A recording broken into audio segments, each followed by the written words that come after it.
The champagne flutes froze midair.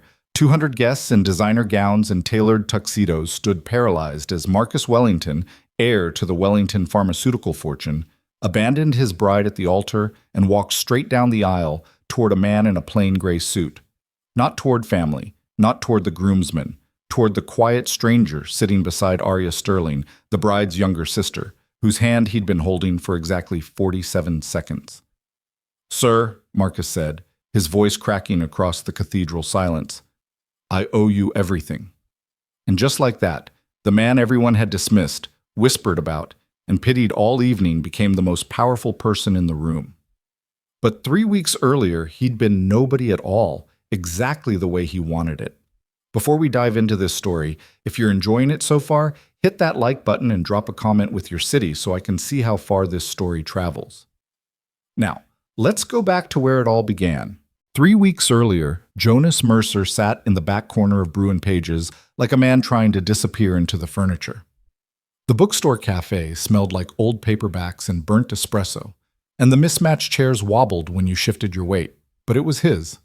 Not in ownership. He didn't own anything anymore, not really, but in the way a person claims a space by returning to it until the barista stops asking for your name.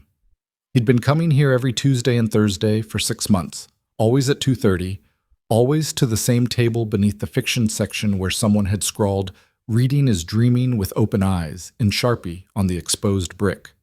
His daughter Lily would be at school for another hour, which gave him exactly 60 minutes to sit with a book he wouldn't finish and coffee that had gone cold 20 minutes ago while he stared at the same paragraph over and over. Today the paragraph was about a man who'd lost everything and was trying to figure out if starting over meant becoming someone new or finally becoming who he'd always been. Jonas still didn't know which one he was doing. The bell above the door chimed. He didn't look up. The cafe was never crowded on weekday afternoons. A few college students with laptops, a retired couple sharing a scone, the regulars who treated the place like a living room. The sound of footsteps crossed the worn hardwood, hesitated near the counter, then continued toward the back, toward his table. Jonas kept his eyes on his book, a defensive habit he'd perfected over the past 2 years. Don't make eye contact. Don't invite conversation. Don't give anyone a reason to ask questions or remember your face. "Is anyone sitting here?" The voice was quiet, almost apologetic. Jonas looked up despite himself. The woman standing beside the empty chair across from him looked like she'd dressed in the dark. Oversized Stanford sweatshirt, jeans with a hole in one knee, hair pulled back in a messy ponytail with pieces falling loose around her face. No makeup that he could see. Dark circles under her eyes that spoke of too many late nights or not enough sleep or both. She looked exhausted. She looked normal. She looked like she belonged here. "No," Jonas said. "Go ahead." She sat down with the grateful sigh of someone who'd been on her feet too long, setting a beaten leather messenger bag on the floor and a plain black coffee on the table. No laptop, no phone visible, just her and the coffee and a weariness that seemed to settle into her shoulders like old weight. For a while, neither of them spoke. Jonas returned to his paragraph. The man in the story was burning letters from his old life one by one, and the woman across from him simply sat there, hands wrapped around her cup, staring at nothing in particular. It was the most comfortable silence Jonas had experienced with a stranger in 2 years. 20 minutes passed, then 30. The college students packed up their laptops. The retired couple left. New customers came and went, and still the woman sat there drinking her coffee in small sips, looking like she was hiding from something just as hard as he was. Finally, she spoke. "Do you ever just need to be somewhere where nobody knows your name?"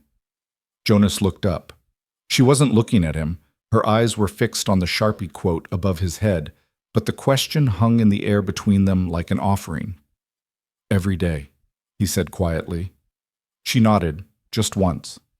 "Me too." That was all. She didn't ask his name, didn't offer hers, didn't launch into the story of why she needed anonymity or press him for his. She just acknowledged the shared understanding and went back to her coffee, and Jonas went back to his book, and somehow the silence became even more comfortable than before. At 3:15, Jonas closed his book and stood. "I have to pick up my daughter from school." "How old?" 8. That's a good age, the woman said, and something in her voice suggested she actually knew what she was talking about, not just making conversation. Old enough to have real thoughts? Young enough to still think you hung the moon? Jonas smiled despite himself. For now. I figure I've got maybe 2 more years before she realizes I'm just making it up as I go. Aren't we all? The woman said softly. He left without saying goodbye, but when he glanced back from the door, she'd turned in her chair and given him a small wave. Not friendly, exactly, more like acknowledgement between two people who'd survived something similar and recognized each other in passing. Jonas found himself thinking about her on the drive to Lily's school, about the careful way she'd asked if the seat was taken, like she was used to being turned away, about the dark circles under her eyes, and the Stanford sweatshirt that looked like it had been worn 100 times and washed half as many, about the way she'd asked if he ever needed to be somewhere nobody knew his name, not do you, but do you ever, like it was an ongoing condition rather than a one-time occurrence. She'd looked like someone hiding in plain sight. He knew the feeling. Daddy! Lily burst out of the school doors like she'd been launched from a cannon, her backpack bouncing against her shoulders, brown braids flying. We learned about the solar system today, and did you know that Jupiter has 79 moons? 79? That's more moons than days in 2 months. Jonas caught her in a hug, breathing in the smell of playground mulch and cafeteria pizza. That's a lot of moons. Miss Rodriguez said some of them are so small they don't even have names yet. They just have numbers. Imagine being a moon and not even getting a name. Lily pulled back, her face serious with 8-year-old indignation. That's not fair. No, Jonas agreed, unlocking the car. That's not fair at all. They drove home to the small 2-bedroom apartment Jonas had rented after everything fell apart. After the divorce, after the media circus, after he'd walked away from the company and the money and the life that had almost destroyed him. The apartment was in an older building with unreliable heating and a landlord who took 3 weeks to fix anything, but it was theirs. No photographers, no board members, no ex-wife's lawyers sending threatening letters about custody arrangements. Just him and Lily and a fresh start that still felt fragile most days. Can we have pancakes for dinner? Lily asked, dropping her backpack by the door with the casual disregard for property that only children possess. Breakfast for dinner? Revolutionary. You always say that. Because it's always revolutionary. Jonas headed to this kitchen, pulling out the mixing bowl and flour. Did you finish your math homework? In class? It was easy. Lily climbed onto one of the mismatched stools at the counter, swinging her legs. There's a new girl at school. Her name is Emma, and she has a lizard named Sir Hopsalot. Even though lizards don't hop, they crawl. I told her that's false advertising, and she said that's what makes it funny. Jonas whisked eggs and milk together. Sounds like you made a friend. Maybe. She sits alone at lunch like I do. Lily traced patterns on the counter with one finger. Do you think people sit alone because they want to or because nobody asks them to sit together? The question landed heavier than she probably meant it. Jonas set down the whisk. I think sometimes it's a little bit of both. Sometimes people need space. Sometimes they're waiting for the right person to ask. Which one are you? He looked at his daughter, too perceptive, too aware, carrying knowledge that 8-year-olds shouldn't have to carry about how quickly life can change and how hard it is to trust people afterward. Both, he said honestly. Some days I need space. Some days I'm still figuring out who the right people are. Lily nodded, satisfied with this answer in a way she wouldn't have been a year ago. The divorce had taught her that adults don't always have answers, and that sometimes I don't know, or both, is the truest response anyone can give. They ate pancakes at the counter while Lily talked about Sir Hopsalot and Jupiter's 79 moons, and the substitute teacher who'd let them watch a documentary about deep-sea creatures during science class. Normal conversation, normal evening, the kind of ordinary Tuesday that Jonas had built his entire life around protecting. After dinner, Lily curled up on the couch with her library book, something about dragons and girls with swords, while Jonas did the dishes and tried not to think about the woman at the cafe. But she kept slipping into his thoughts anyway. The exhausted set of her shoulders, the way she'd wrapped both hands around her coffee cup, like she was trying to absorb its warmth. The question that had sounded less like small talk and more like a password. Do you ever just need to be somewhere where nobody knows your name? He'd spent 2 years building a life where nobody knew his name, where Jonas Mercer was just another single dad doing school pickups and grocery runs and trying to keep his daughter happy in a world that had gotten too complicated too fast, where he could sit in a bookstore cafe for an hour twice a week and nobody asked him about investments or market trends or whether he'd seen the latest article questioning his sanity for walking away from billions. The woman in the cafe had looked like she understood that, like she was running from something too. Jonas Mercer had learned the hard way that the people who understand running are often the ones who've had to do it themselves.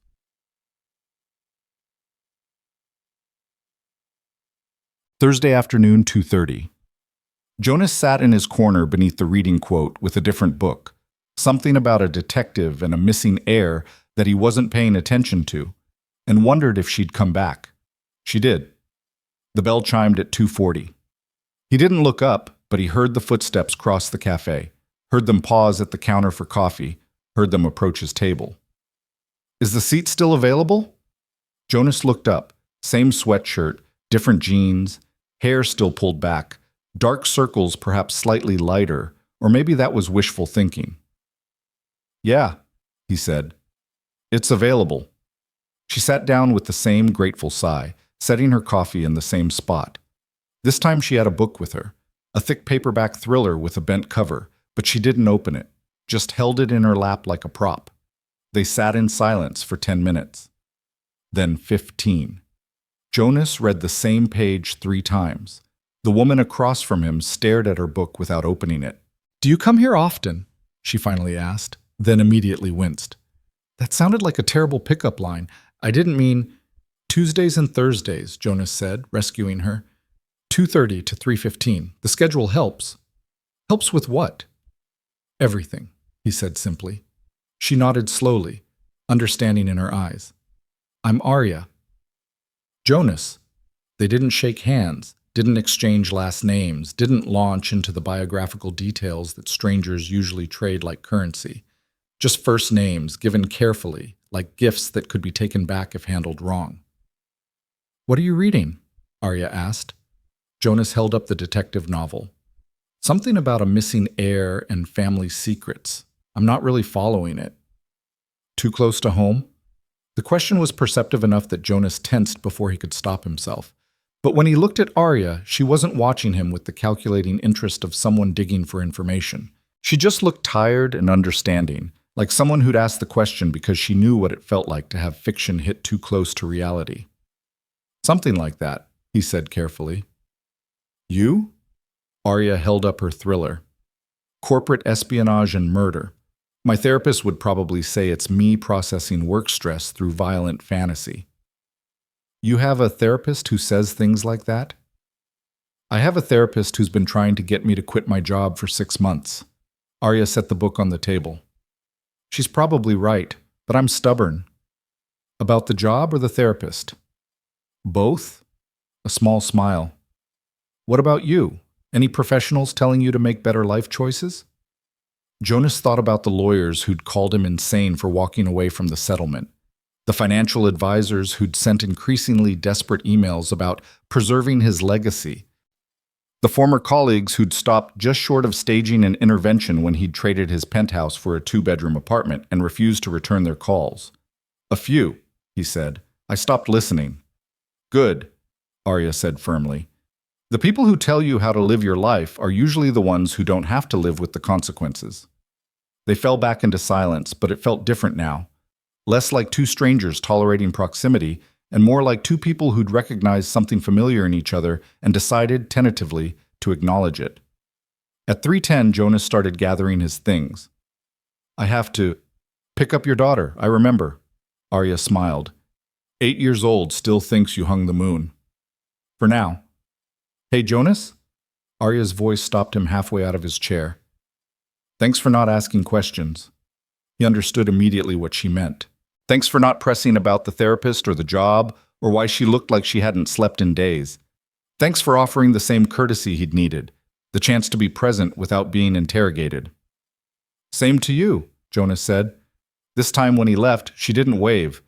But when he glanced back from the door, she'd opened her book and was actually reading it, and something about her posture looked less burdened than it had 40 minutes ago. Maybe it was the company, maybe it was the coffee, maybe it was just the relief of sitting across from someone who understood that sometimes people need to hide in plain sight, and that the kindest thing you can do is let them. Mud. The pattern established itself over the next 2 weeks, Tuesday and Thursday afternoons, 2:30 to 3:15. Jonas arrived first, claimed their table, ordered his coffee. Arya showed up 10 or 15 minutes later, always dressed down, always looking exhausted, always settling into the chair across from him with that same grateful sigh. They talked, but only in the spaces between comfortable silences. Small things, surface things, the kind of information you could share with a stranger without revealing anything that mattered. Jonas learned that Arya worked in finance, family business, it's complicated, and that she'd gone to Stanford for business but wished she'd studied literature instead. That she drank her coffee black because her father had told her adding cream and sugar was weak, and she'd believed him until she was too stubborn to admit he was wrong. That she'd had a fish named Hamlet who died when she was 12, and she'd given him a funeral that included a eulogy and a shoebox coffin. Arya learned that Jonas had worked in tech, before, when things were different, and that he read mostly mystery novels because they were the only stories where all the pieces eventually made sense. That he'd taught himself to cook after the divorce because Lily deserved better than frozen dinners, but his pancakes were still the only thing he could make really well. That he'd once believed in second chances until he'd realized some things break too thoroughly to repair. They didn't discuss why Jonas had a divorce he couldn't talk about, or why Arya looked like she was carrying the weight of a family business on her shoulders, or why they both needed a corner booth in a bookstore cafe to feel human for 45 minutes twice a week. Some things didn't need to be said. On the third Thursday, Arya asked about Lily. "What's she like?" "Your daughter." Jonas set down his book. He'd finally given up on the detective novel and switched to science fiction, and considered the question. Not the easy answer, not the proud parent response, the real one. "Braver than I am," he said finally. "When everything fell apart, when we had to move and change schools, and I couldn't explain half of what was happening because she was only 6 and 6-year-olds shouldn't have to understand why their parents hate each other. She just adapted. She made the best of it. She didn't complain about the smaller apartment or the fact that she couldn't do ballet anymore because we couldn't afford it, or that her mom only called once a month." Jonas realized he was gripping his coffee cup too hard and forced himself to relax. She just kept going. Like as long as I was okay, she'd be okay. Which meant I had to figure out how to be okay even when I wasn't, because she was watching. Arya was quiet for a moment. When she spoke, her voice was soft. "That's a lot of pressure." "Yeah," Jonas said, "but it's also the only reason I'm still here. The only reason I didn't—" He stopped, pulling back from the edge of honesty. "It gave me something to fight for." "You're a good dad," Arya said simply. "I'm trying to be." "That's the same thing." Another silence, but this one felt heavier, like they'd each revealed something that couldn't be taken back, and now they were sitting with the weight of it, deciding what it meant. "My family's all about appearances," Arya said abruptly. "Success, status, the right schools, the right connections, the right everything. My sister's getting married next month to exactly the kind of man my mother always wanted her to marry. Old money, good name, perfect pedigree. They've been planning it for a year. It's going to be at my parents' estate, 300 guests, orchestra, designer, everything." She traced the rim of her coffee cup. "And I'm supposed to stand there and smile and pretend it's about love instead of a merger between two families. I'm supposed to wear the dress they picked and give the toast they approved and bring a date who fits the image they've created. And I can't—" Her voice cracked. "I can't do it. I can't stand in that room with those people and pretend anymore." Jonas waited. He'd learned that Arya needed silence to fill, not questions to answer. "So I come here instead," she continued, "twice a week. I sit across from someone who doesn't know my last name or what my family expects, or why I'm supposed to care about any of it. And for 45 minutes, I'm just Arya. Not the sterling daughter, not the disappointment, just a person drinking coffee and talking about fish funerals and 8-year-olds who believe their dads hung the moon." Sterling, the name registered like a bell Jonas had been trying not to hear. Sterling, as in Sterling Financial Group. Sterling, as in one of the most powerful investment families on the East Coast. Sterling, as in the reason Jonas had left his old life behind. Because he'd learned the hard way what happened when your worth was measured in market value instead of human terms. He should have known, should have put together the exhaustion and the family pressure and the desperate need for anonymity. Should have recognized that the only people who need to disappear this badly are the ones everyone wants a piece of. But he said nothing. Because if he acknowledged what he'd figured out, she'd know he knew. And then this fragile space they'd created would collapse. She'd become Arya Sterling instead of just Arya, and he'd become Jonas Mercer, who recognized her instead of Jonas, who shared her table twice a week. And they'd both lose the only place where they could be nobody. For what it's worth, Jonas said carefully, you seem pretty good at being just Arya. She looked at him then, really looked, and something passed between them. Recognition, maybe, or gratitude, or the shared understanding of two people who'd both learned that sometimes the greatest kindness is not saying all the things you know. Thanks, Arya said softly. So do you, Hetz. The Tuesday before her sister's wedding, Arya didn't show up. Jonas sat in their corner booth from 2:30 until 3:45, his coffee going cold, his book unopened. He told himself there were 1,000 reasons she might miss their meeting. Work crisis, family obligation, something as simple as traffic, or a migraine, or a calendar conflict. But he knew better. He'd seen the way she'd been holding herself tighter over the past week, the way the dark circles under her eyes had deepened, the way she'd been drinking her coffee faster, like she was trying to squeeze every second from their time together before something ended. The wedding was in 4 days. Arya Sterling was probably being fitted for a dress she didn't want to wear and rehearsing a toast she didn't want to give, and navigating family expectations that were crushing her under their weight.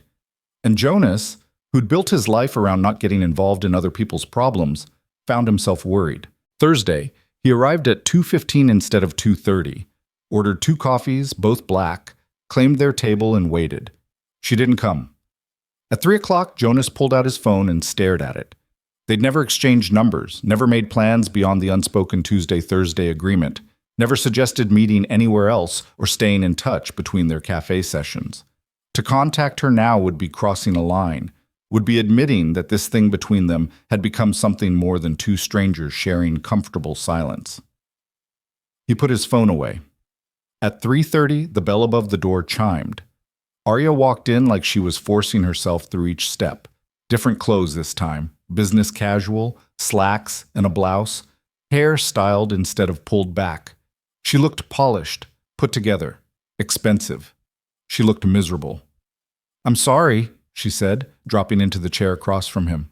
No coffee, no book. Just her and the exhaustion that seemed to radiate from her like heat. "I couldn't get away earlier. Everything's been..." She pressed her hands against her face. "I shouldn't have come. I should be at the estate helping with final preparations. But I just needed..." "Coffee," Jonas said, sliding the second cup across the table. Black, still warm. Arya lowered her hands and stared at the cup like he'd offered her salvation. "You waited." "Yeah. You didn't have to." "I know." She wrapped both hands around the coffee and took a long drink, and Jonas watched something in her shoulders finally unclench. They sat in silence for 5 minutes, 10, and slowly the person across from him stopped being Arya Sterling in business casual and started being just Arya again. "The wedding's Saturday," she finally said. "I know. How did you..." She stopped. "Right. I told you about it." "You did." Another silence. Arya turned the coffee cup in her hands. "I still don't have a date. Mother's been introducing me to suitable options all week.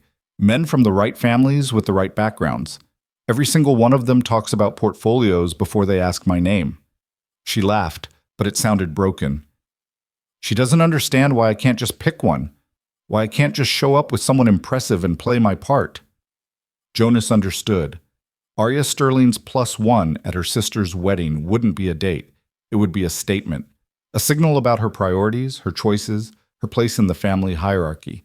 Bringing the wrong person would be a rebellion. Bringing no one would be a failure. Either way, she couldn't win. "What if," Jonas heard himself say, You brought someone completely unexpected? Arya looked up. What? Someone who doesn't fit. Someone your mother would never approve of. Someone who makes it absolutely clear that you're not playing by their rules anymore. He met her eyes. Someone like me. The words hung between them like a challenge.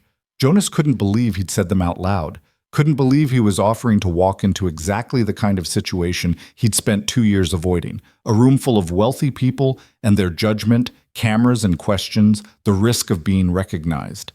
But Arya was staring at him like he'd just offered to slay a dragon, and Jonas realized with uncomfortable clarity that he meant it, that for this person who'd given him 45 minutes of peace twice a week without asking for anything in return, he'd willingly walk back into the fire. Jonas, you don't... Arya's voice was shaking. You don't know what you're offering. My family, that world. It's not kind to people who don't fit. They'll judge you. They'll dismiss you. They'll make assumptions and comments, and they won't even try to hide it because people like that believe they're entitled to their opinions about everyone else. I know exactly what I'm offering, Jonas said quietly. I've been in rooms like that before. I know how they work. And I'm telling you that if you want someone in your corner on Saturday, someone who doesn't care about impressing your mother or networking with your father's colleagues, someone who's there because you asked, I'll do it. Arya's eyes were bright with something that might have been tears. Why? Because you've given me Tuesdays and Thursdays for 3 weeks and never once asked me why I needed them. Because you understand what it's like to need somewhere to hide. Because Jonas stopped, then decided to just say it. Because I think you could use a friend, and I know I could too. For a long moment, Arya just looked at him. Then she reached across the table and squeezed his hand once, quick and grateful. Okay, she whispered. Okay. Thank you. They sat there for another hour, long past Jonas's usual pickup time. He texted his neighbor to grab Lily from school. Emergency, would explain later, please. They didn't talk about the wedding again. Didn't plan what he'd wear, or how they'd handle her family, or what story they'd tell about how they met. Instead, they just sat together in their corner booth while the cafe grew busy with the after-work crowd. And Jonas held Arya's hand across the table and hoped like hell he hadn't just made the biggest mistake of his carefully reconstructed life. Friday morning, Jonas stood in front of his closet and confronted the reality of what he'd agreed to. The hangers held exactly 3 dress shirts, 2 pairs of slacks, and 1 suit, charcoal gray, bought on sale 4 years ago for a job interview that had never happened. He pulled the suit out and held it up to the morning light streaming through his bedroom window. The fabric was fine. Not expensive, but fine. Professional enough for a parent-teacher conference or a court appearance. Probably not fine enough for a sterling family wedding. Daddy, why are you holding your interview suit? Lily appeared in the doorway, still in her pajamas, her hair a wild tangle from sleep.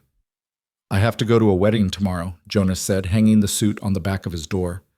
I'm trying to figure out if this is appropriate. Whose wedding? A friend's sister. Lily tilted her head, considering this information with the seriousness of a judge reviewing evidence. Is your friend the coffee lady? Jonas turned to look at his daughter. What coffee lady? The one you think about on Tuesdays and Thursdays. You get this look on your face during breakfast like you're already gone even though you're still sitting there. Then you come home after pickup and you seem less... She waved her hand vaguely. Less like you're carrying something heavy. Jonas sat down on the edge of his bed, momentarily derailed by the observation. 8 years old, and she could read him like one of her library books. Yeah, he admitted. Her name is Arya. And yes, I met her at the cafe. Is she nice? Very nice. Then the suit is fine. Lily walked over and patted his knee with the confidence of someone who'd settled the matter. If she's really your friend, she won't care what you're wearing. And if she does care, then she's not really your friend and you shouldn't go to her sister's wedding anyway. That's very wise, Jonas said. I know. Lily headed back toward the kitchen. Can we have waffles for breakfast? We had pancakes 3 days ago. Waffles are structurally different from pancakes, Daddy. They have little squares that hold the syrup. That's engineering, not repetition. Jonas followed his daughter into their small kitchen, thinking about how she'd somehow grown up when he wasn't looking, how she'd learned to see through his careful pretending, to notice when he was carrying weight and when someone had helped him set it down. How she'd absorbed the lesson he'd been trying to teach her, that kindness mattered more than appearances, and was now teaching it back to him. He made waffles.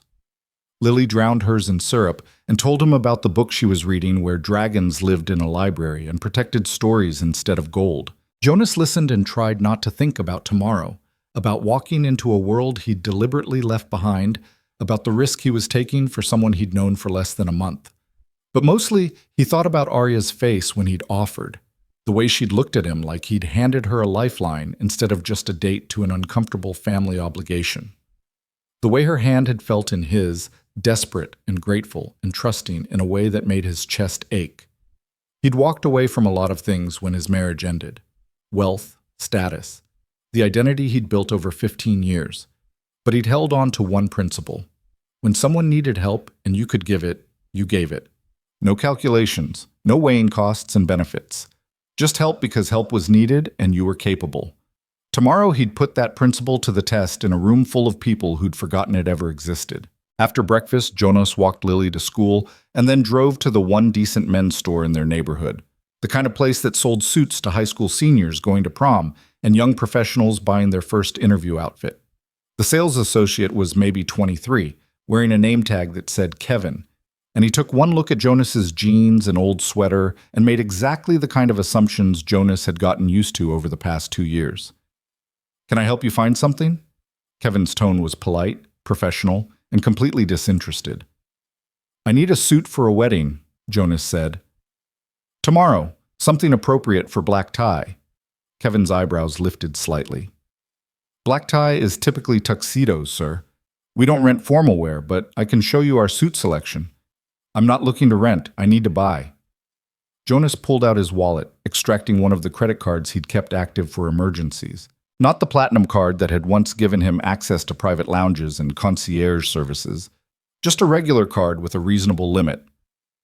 "What do you have that would work?"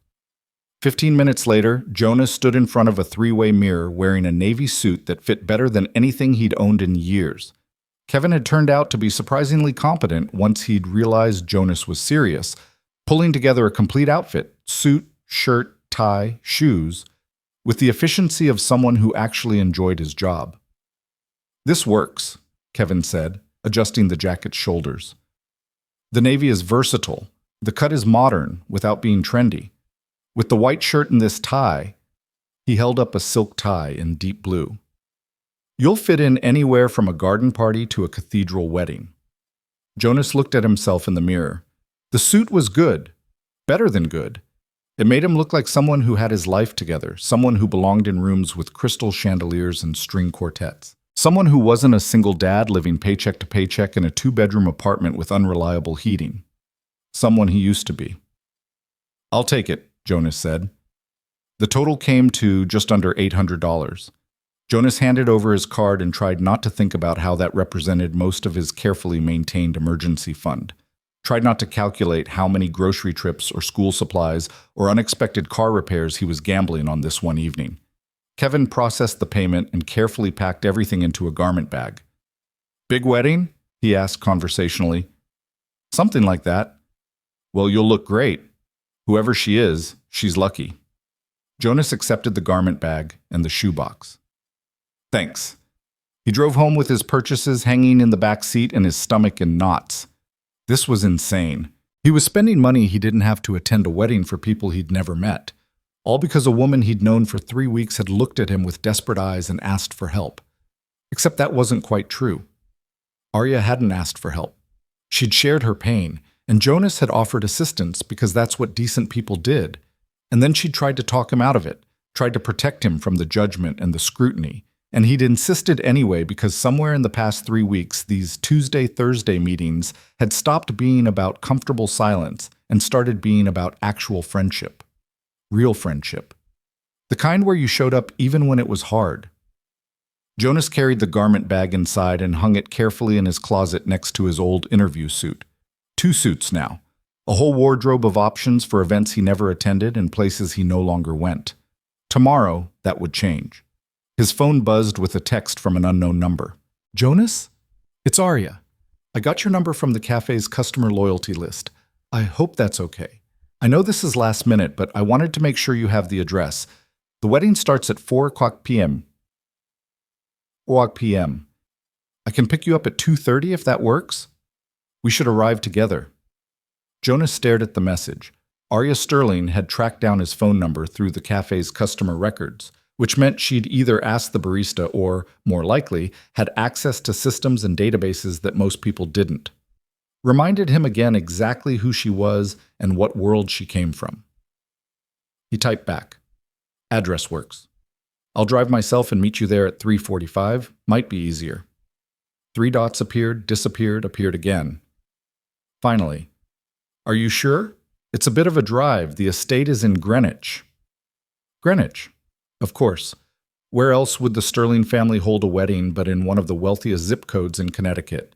"I'm sure. Send me the address." "Thank you, Jonas. For all of this. For all of... I know what I'm asking. See you tomorrow."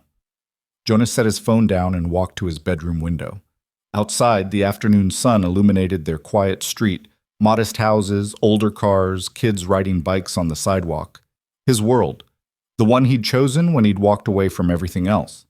Tomorrow, he'd step back into the other world. Temporarily. Just long enough to stand beside Arya while she faced her family. Just long enough to be the shield she needed against their judgment and expectations. Then he'd come home. Back to Lily and waffles and the apartment with unreliable heating. Back to being Jonas Mercer, single dad, nobody special. The thought should have been comforting. Instead, it felt like he was trying to convince himself of something he wasn't sure he believed anymore. Saturday arrived with the kind of perfect autumn weather that made people believe in divine timing. Clear blue sky, temperature in the mid-60s, leaves just beginning to turn gold and red on the trees. Jonas dropped Lily off at his neighbor's house for an overnight stay. Mrs. Chen, retired teacher, adored Lily, asked no questions when Jonas said he had an event to attend. "You look very handsome," Mrs. Chen said approvingly when she opened her door. "Important occasion?" "Something like that."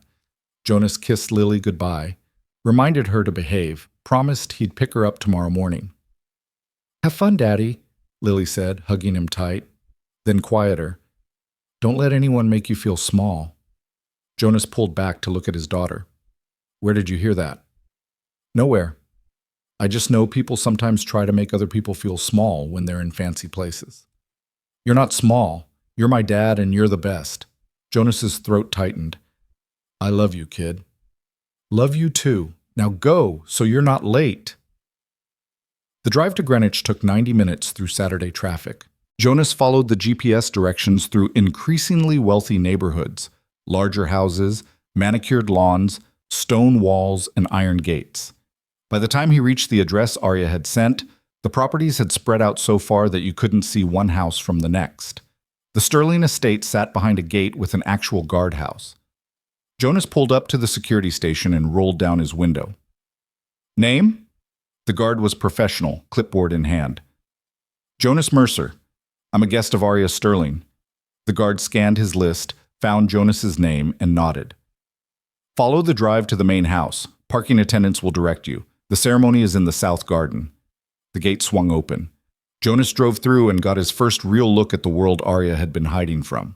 The drive wound through manicured grounds that probably employed a full-time groundskeeping staff, past tennis courts and a pool house, past what looked like a greenhouse, past an actual fountain with stone angels. The main house rose ahead like something out of a period drama. White columns, brick facade, windows that probably cost more than Jonas's entire apartment building. This wasn't wealth. This was dynasty. A young man in a vest and bow tie directed Jonas to a parking area where Teslas and Mercedes and Bentleys sat in neat rows. Jonas's 8-year-old Honda Civic looked like it had wandered onto the lot by mistake. He parked, checked his reflection in the rearview mirror one final time, and stepped out into the world he'd left behind. The navy suit looked good. Kevin had been right about that. But as Jonas walked toward the main house, following signs toward the south garden, he felt the familiar weight of being assessed and dismissed settling over his shoulders. Other guests moved in clusters, women in designer dresses and heels, men in tuxedos and custom suits, everyone radiating the casual confidence of people who belonged in places like this. No one looked at Jonas. Or rather, they looked through him. The quick glance that categorized him as someone's accountant or lawyer, or maybe a vendor who'd been given guest access. Not someone worth knowing, not someone important. Jonas had forgotten how much he hated that feeling. Jonas! He turned to find Arya hurrying toward him across the lawn, and for a moment he forgot to breathe. She wore a dress the color of champagne, simple and elegant, her hair styled in loose waves around her shoulders, heels that brought her almost to his height, makeup that hadn't been there during their cafe meetings, making her eyes luminous and her lips defined. She looked beautiful. She looked expensive.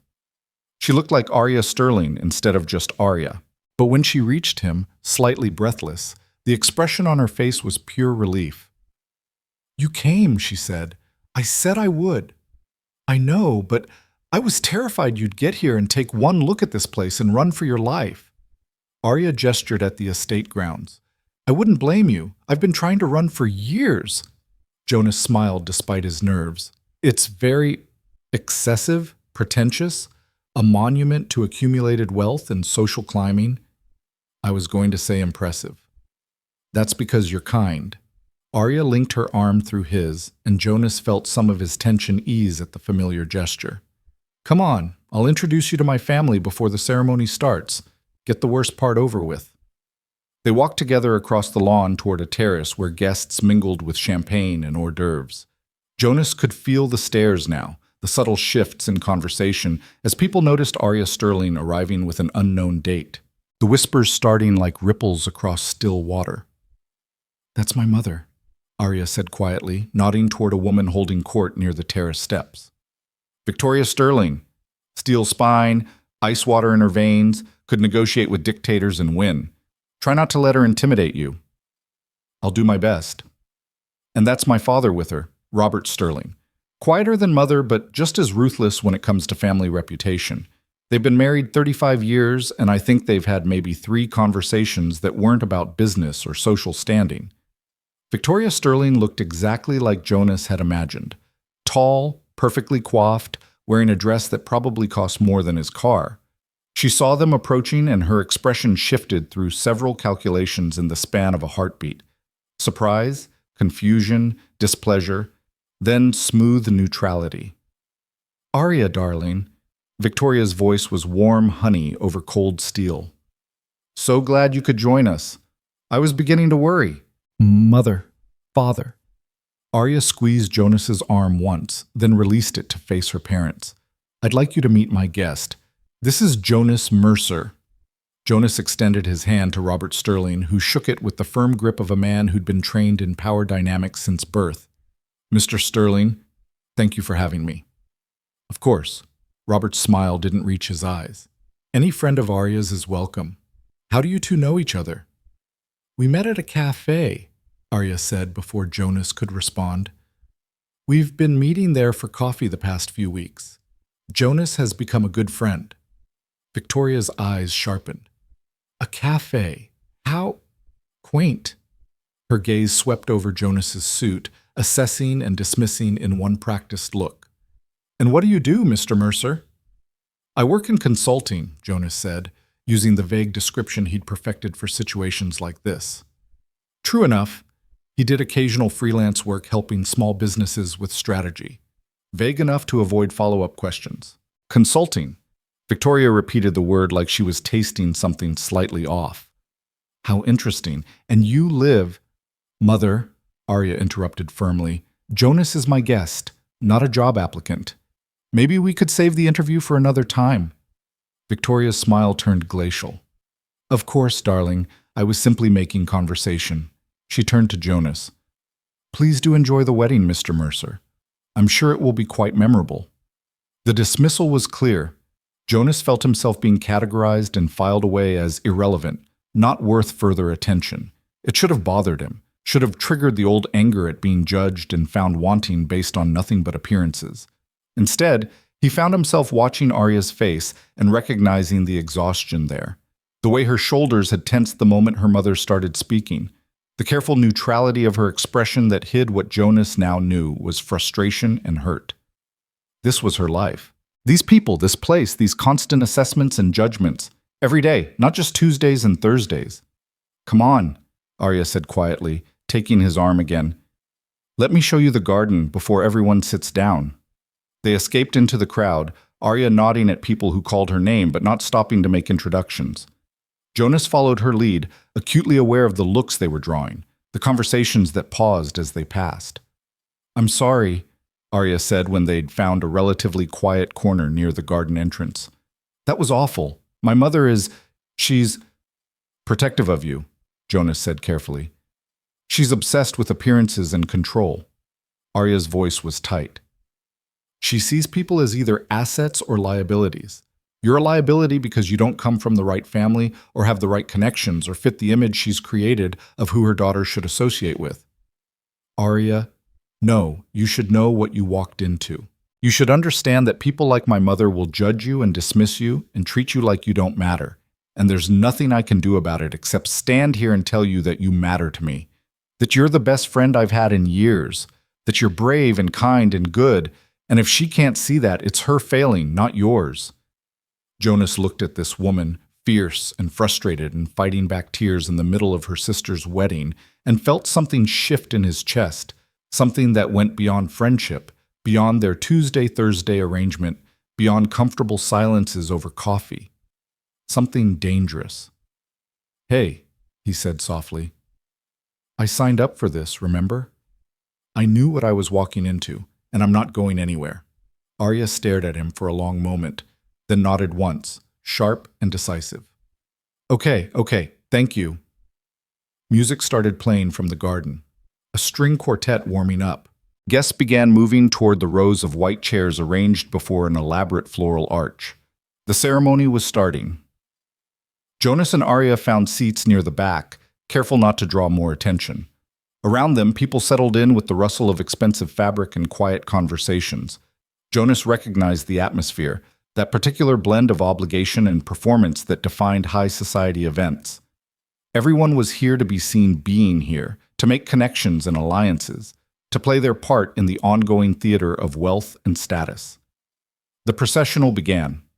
Bridesmaids in rose-colored dresses walking down the aisle in careful rhythm. Then the bride, Arya's sister, blonde and beautiful and beaming in a dress that probably cost what Jonas earned in 6 months. She looked happy, genuinely happy. Maybe some marriages in this world worked out. The groom waited at the altar in a perfect tuxedo, his face arranged in practiced composure. Marcus Wellington, Jonas remembered. Old money. Good family. Perfect pedigree. Exactly the kind of match Victoria Sterling would have orchestrated. The ceremony began with traditional vows and readings. Jonas watched the couple at the altar and tried to remember if he'd ever looked that confident on his wedding day, that certain about the future he was stepping into. Probably. He'd been young and successful and convinced that love plus wealth equaled happiness. He'd been wrong. Beside him, Arya sat very still, hands folded in her lap, face carefully neutral. But Jonas could feel the tension radiating from her, could see the way her jaw was clenched, could sense the effort it took for her to sit here and watch this performance. He reached over and took her hand, just held it, not saying anything, not making a show of it, just contact, just presence, just, I'm here. Arya's fingers tightened around his. She didn't look at him, didn't acknowledge the gesture beyond that squeeze. But some of the tension in her shoulders eased. They sat like that through the rest of the ceremony, hands linked, watching two people promise forever while surrounded by 300 witnesses who would hold them to every word. When the officiant pronounced them married and the couple kissed, the guests applauded with appropriate enthusiasm. Jonas applauded too, played his part, smiled at the happy couple, acted like he belonged. But the whole time he was acutely aware of Arya's hand in his, and the way she held on like he was the only real thing in a room full of carefully constructed illusions.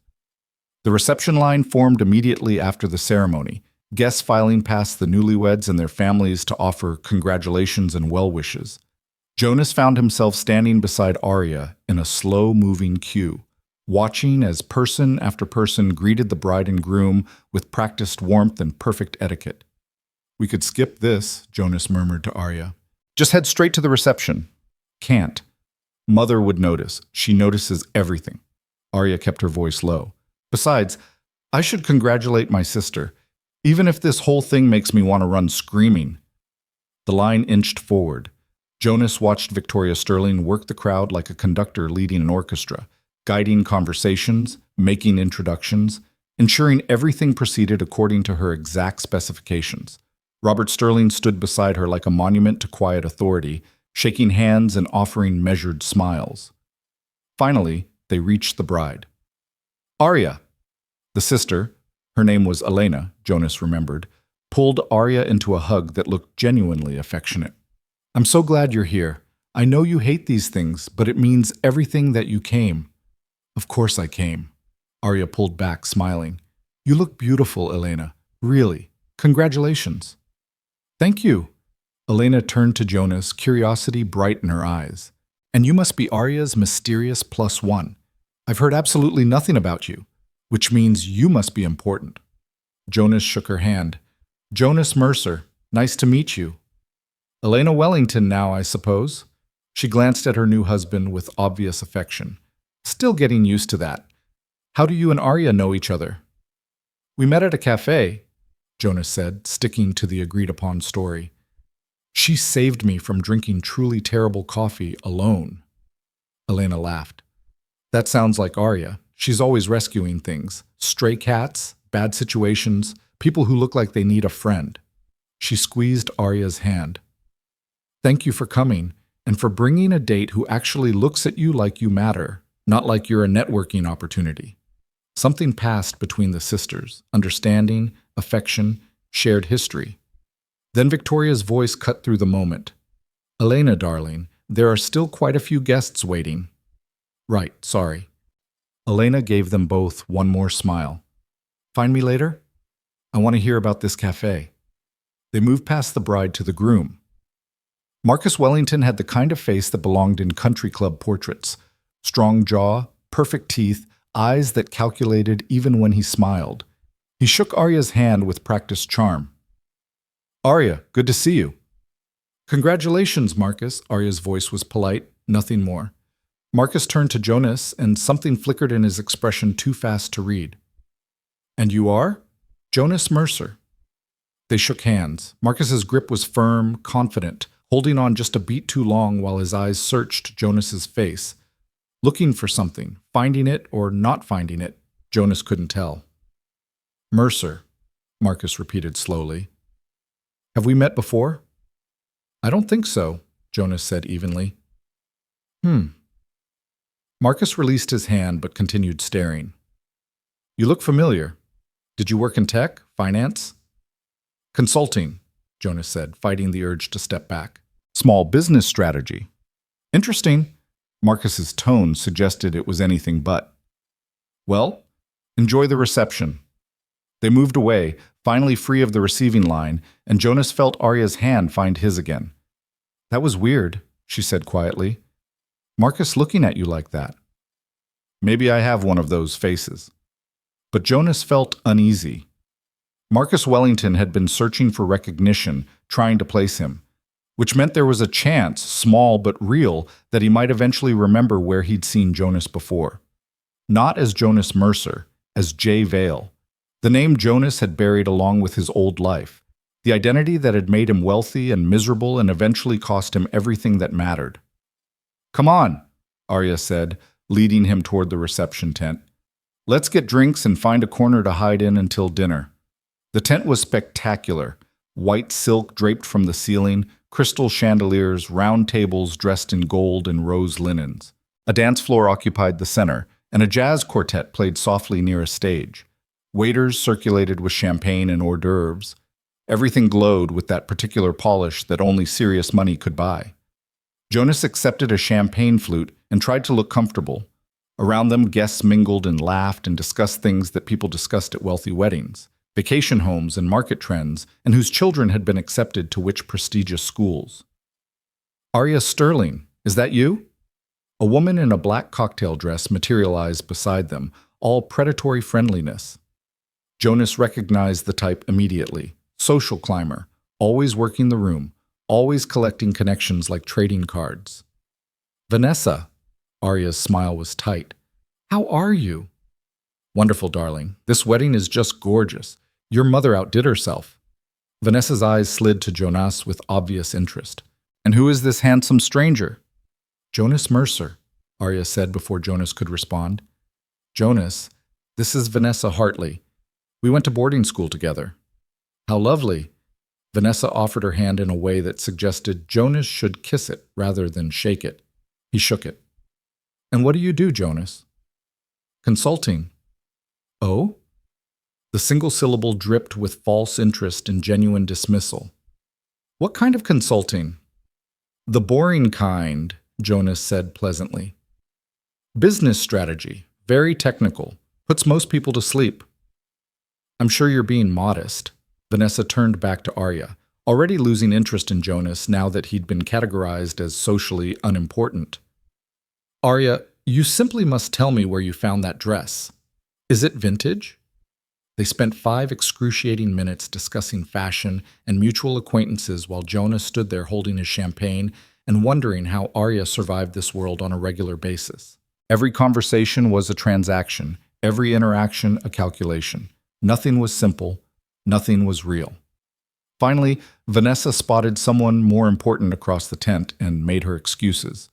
The moment she was gone, Arya's shoulders sagged. I'm sorry, she said. That's everyone here.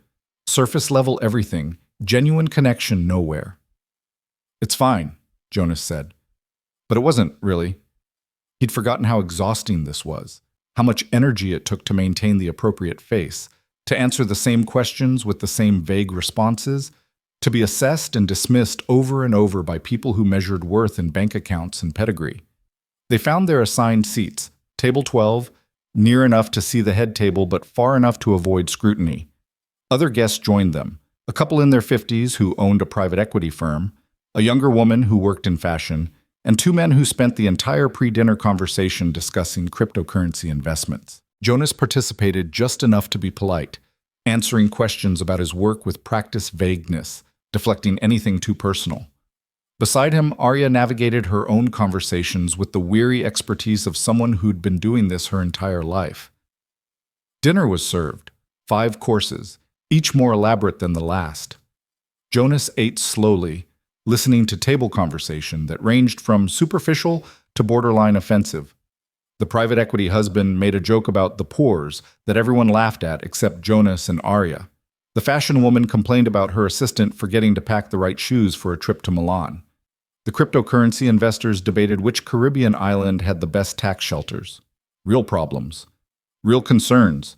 The struggles of people who'd never worried about rent or grocery bills or whether they could afford their child's field trip fee. Jonas felt his jaw tighten. Arya noticed, of course she noticed, and placed her hand on his knee under the table. Gentle pressure. Solidarity. They survived dinner. Barely. The toast began as dessert was cleared.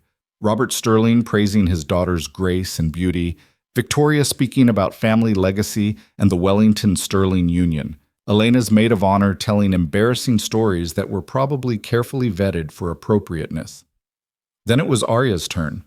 She stood, champagne glass in hand, and for a moment Jonas saw real fear flash across her face. Then she took a breath, squared her shoulders, and spoke. Elena has always been the good daughter, Arya began, and nervous laughter rippled through the tent. The one who followed the rules, made the right choices, never caused mother stress or father concern. She's perfect. And I've spent most of my life being jealous of that perfection while simultaneously being grateful someone was doing it right so I didn't have to. More laughter, but this time it sounded surprised, uncertain where Arya was going with this.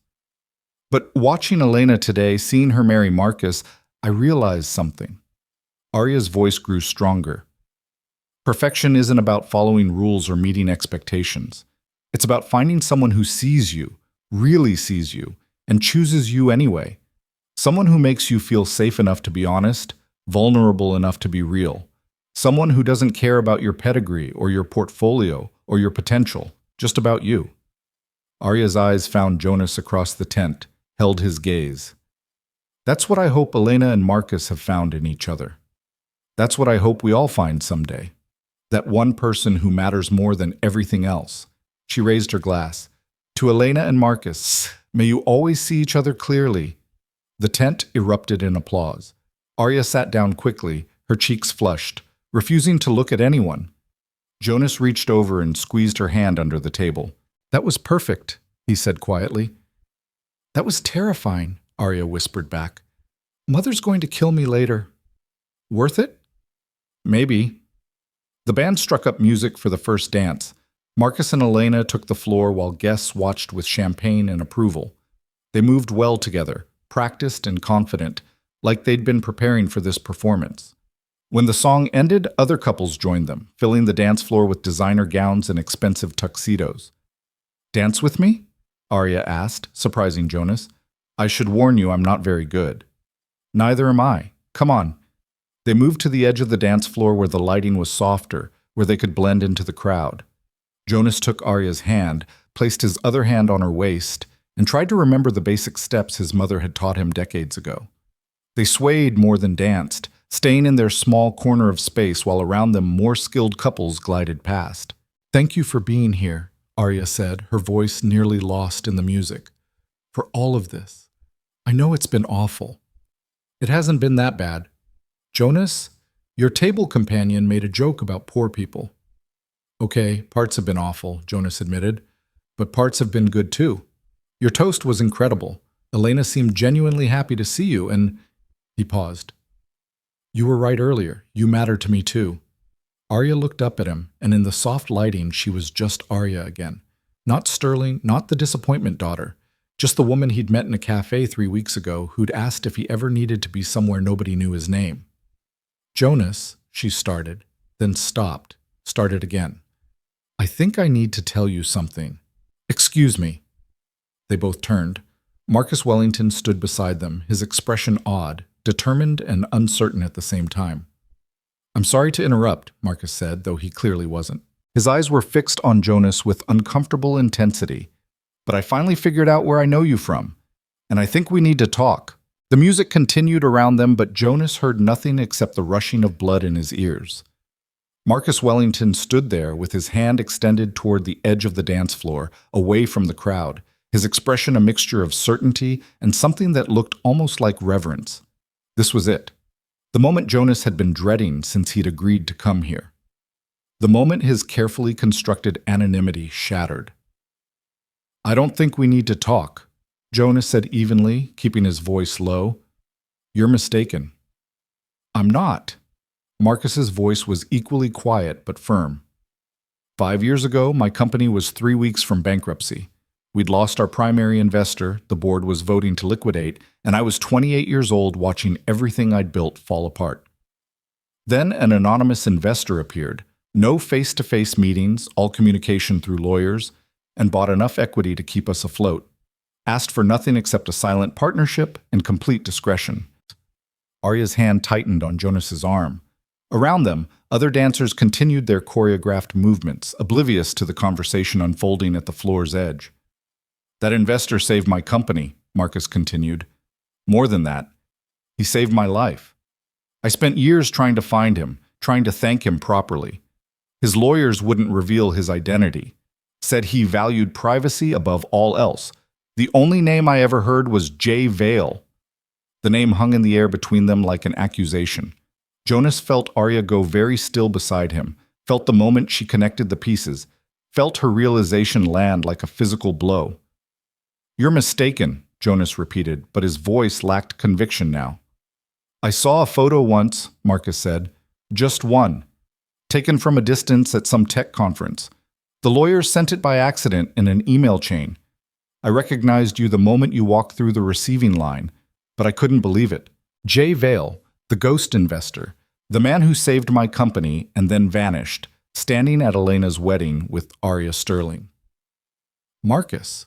Jonas's jaw tightened. "This isn't the time or place. You're right. It's not." Marcus glanced at the dance floor, at his new bride spinning with her father, at the guests who'd started to notice their conversation. "But I need you to know that I owe you everything. My company, my reputation, my ability to stand here today and marry the woman I love, all of it exists because you chose to help a stranger when no one else would." "I didn't do it for gratitude," Jonas said quietly. "I know. That's why it mattered." Marcus pulled a business card from his pocket and pressed it into Jonas's hand. I won't tell anyone. I understand why you disappeared, but if you ever need anything, anything at all, I want you to know that I'm here. You saved me once. Let me return the favor someday. He walked away before Jonas could respond, melting back into the crowd of dancers and guests. Jonas stood frozen, the business card burning in his palm, acutely aware of Arya standing beside him like a statue. Arya, he started. Not here. Her voice was very quiet, very controlled. Not in front of everyone. She walked away from the dance floor, moving quickly through the tent toward the terrace doors. Jonas followed, his heart hammering, knowing that everything was about to fall apart, but unable to stop it. They emerged onto a stone terrace overlooking the estate gardens, fairy lights strung through the trees, the sound of the reception muffled behind them. Arya turned to face him, and Jonas saw the exact moment her careful composure cracked. Jay Vale, she said. Not a question, a statement. You're Jay Vale. It's complicated. Complicated? Arya's voice rose. You're one of the most successful anonymous investors in tech. You walked away from billions 3 years ago and disappeared so completely that people still write articles speculating about where you went.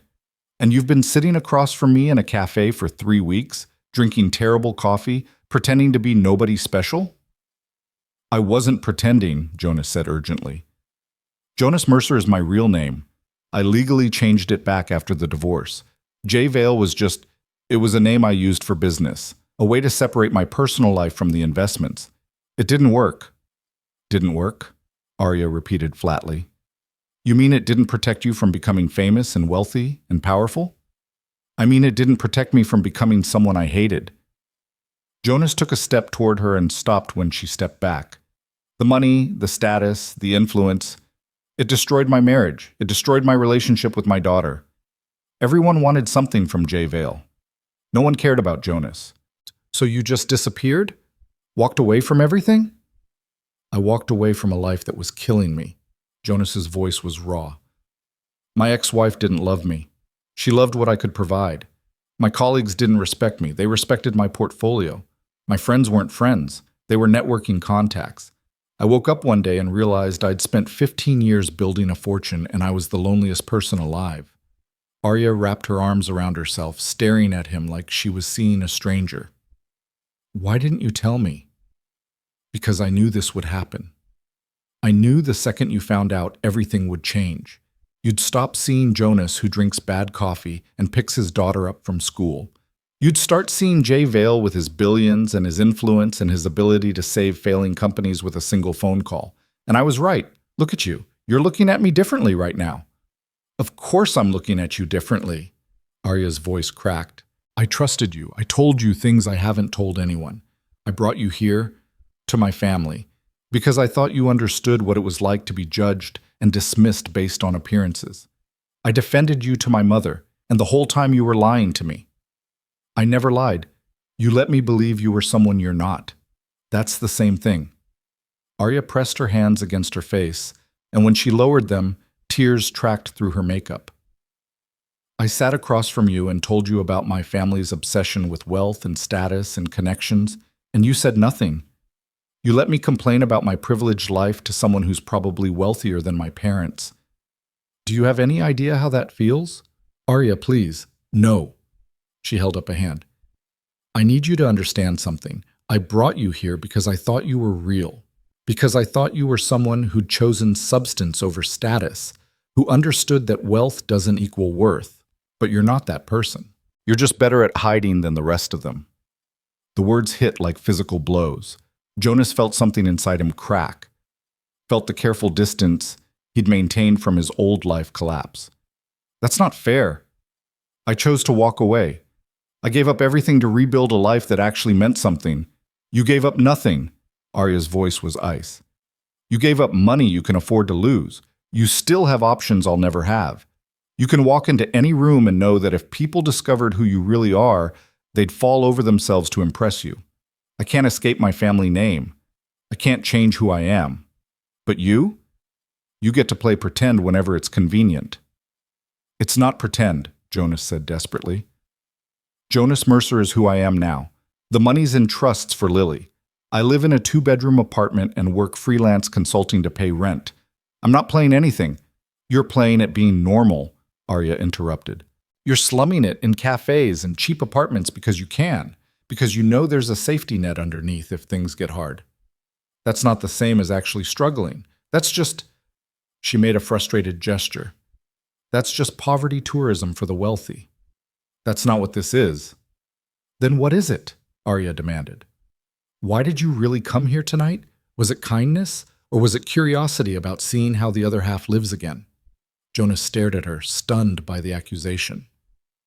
I came because you asked me to, because you needed someone in your corner and I wanted to be that person. Because somewhere over the past 3 weeks, you became the first real friend I've had in years. That hasn't changed.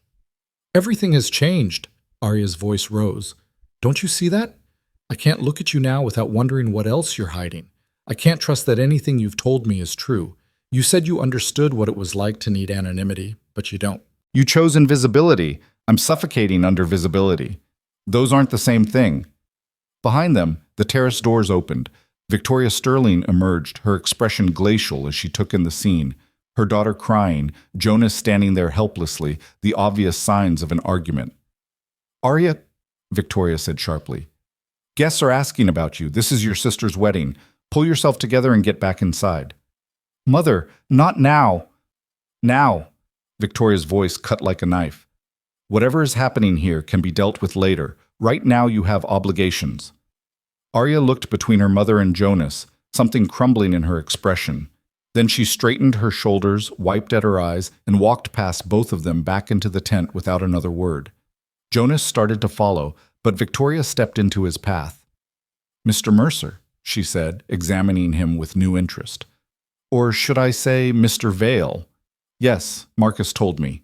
He thought I should know exactly who my daughter brought as her guest. Her smile was razor sharp. Imagine my surprise to learn that the man I dismissed as a nobody is actually someone quite significant. Mrs. Sterling, I misjudged you, Victoria continued as if he hadn't spoken. And I rarely misjudge people. That's quite an achievement. Of course, now that I know who you are, I have several investment opportunities I'd love to discuss. My husband's firm is always looking for strategic partners, and someone with your track record... Stop. Jonas's voice was flat. This is exactly why I changed my name. Why I walked away. Because the moment people know who Jay Vale is, they stop seeing the person and start seeing the opportunity. You dismissed me when you thought I was ordinary. Now you're courting me because you think I'm useful. Neither version has anything to do with who I actually am. Victoria's expression didn't change, but something cold flickered in her eyes. The world runs on usefulness, Mr. Vale. The sooner you remember that, the better.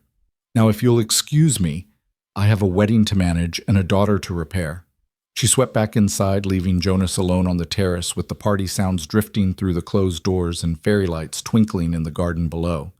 He stood there for a long moment, Marcus's business card still clutched in his hand, feeling the full weight of what had just happened settle over him. His identity was exposed. Arya hated him, and despite his best efforts to stay hidden, Jay Vale had stepped back into the spotlight. Jonas pulled out his phone and texted his neighbor that he'd be picking Lily up earlier than planned. Then he walked around the side of the estate to the parking area, avoiding the main tent entirely. His Honda Civic sat among the luxury vehicles like an apology, and Jonas had never been more grateful for something ordinary in his life. He drove home through the darkening evening, hands tight on the wheel, replaying the confrontation with Arya over and over in his mind. Her accusation that he was playing at being normal, her anger at his deception, her tears that he'd caused by not trusting her with the truth from the beginning. She was right about some of it. He did have a safety net. He could access his money if he truly needed it, could return to his old life if circumstances demanded. That was a privilege most people didn't have, but she was wrong about his motivations. He hadn't walked away from wealth as an experiment or a performance. He'd fled because staying meant losing himself completely. Jonas had learned the hard way that you could have everything and still be empty. That wealth couldn't buy connection or meaning or peace. That the people who wanted Jay Vale's money rarely wanted Jonas Mercer's company. He'd chosen simplicity not because he was slumming, but because he was surviving. But explaining that to Arya now felt impossible. She'd trusted him with her vulnerability, and he'd kept his past hidden. That betrayal couldn't be reasoned away or justified, no matter how good his intentions had been. Mrs. Chen answered her door with Lily already packed and ready, her small overnight bag sitting by the entrance. "You're early," Mrs. Chen observed. "Everything all right?" "Change of plans," Jonas said, managing a smile. "Thanks for watching her." "Any time." Mrs. Chen studied his face with the perception of someone who'd spent 40 years reading children and adults alike. "Sometimes plans change for good reasons. Sometimes they change because we needed them to." Jonas nodded, not trusting himself to speak. Lily bounded over and hugged him tight, chattering about the movies she'd watched and the pizza they'd ordered. He carried her bag to the car and listened to her talk, grateful for the normalcy of her presence, the reminder of what mattered. "Did you have fun at the wedding?" Lily asked once they were driving home. "It was complicated," Jonas said honestly. "Complicated bad or complicated interesting?" "Both." Lily considered this. "Did you get to dance with the coffee lady?" "Her name is Arya, and yes, we danced." "Did she like your suit?" "I don't know," Jonas admitted. "We didn't really talk about the suit." "What did you talk about?" Jonas pulled up to a red light and looked at his daughter in the rear-view mirror. 8 years old and asking questions he didn't know how to answer. "We talked about trust," he said finally. "About whether keeping secrets is the same as lying. About what happens when people find out you're not who they thought you were." "That sounds sad," Lily said quietly. "Yeah," Jonas agreed. "It was pretty sad." They drove the rest of the way in silence. At home, Jonas helped Lily get ready for bed and read her 3 chapters of the Dragon Library book, voices and all, until she fell asleep mid-sentence. He sat there for a while afterward, watching her breathe, reminding himself why he'd made all the choices that led to this moment. Everything he'd done, leaving his marriage, walking away from his wealth, building a life from scratch, had been for her. So she could grow up with a father who was present instead of powerful, who measured success in moments instead of markets, who understood that being someone's dad mattered more than being someone important. But tonight had revealed the cost of those choices. The secrets he'd kept to protect his new life had damaged the first real friendship he'd found in years. And now Jonas had to decide whether holding on to his anonymity was worth losing the one person who'd understood why he needed it. He pulled out his phone and stared at Arya's contact information. Started typing a text 3 times and deleted it each time. What could he say? "Sorry I didn't tell you I used to be someone else?" "Sorry you're angry that I have money I choose not to spend?" "Sorry that knowing my real identity changes everything between us, even though I'm still the same person who sat across from you every Tuesday and Thursday?" None of it felt adequate. Jonas set his phone aside and walked to his bedroom window. Outside, the neighborhood was quiet.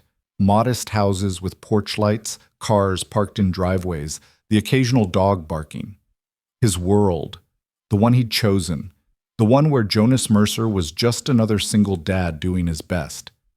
But Jay Vale had slipped back in. And Jonas wasn't sure he could force him back out.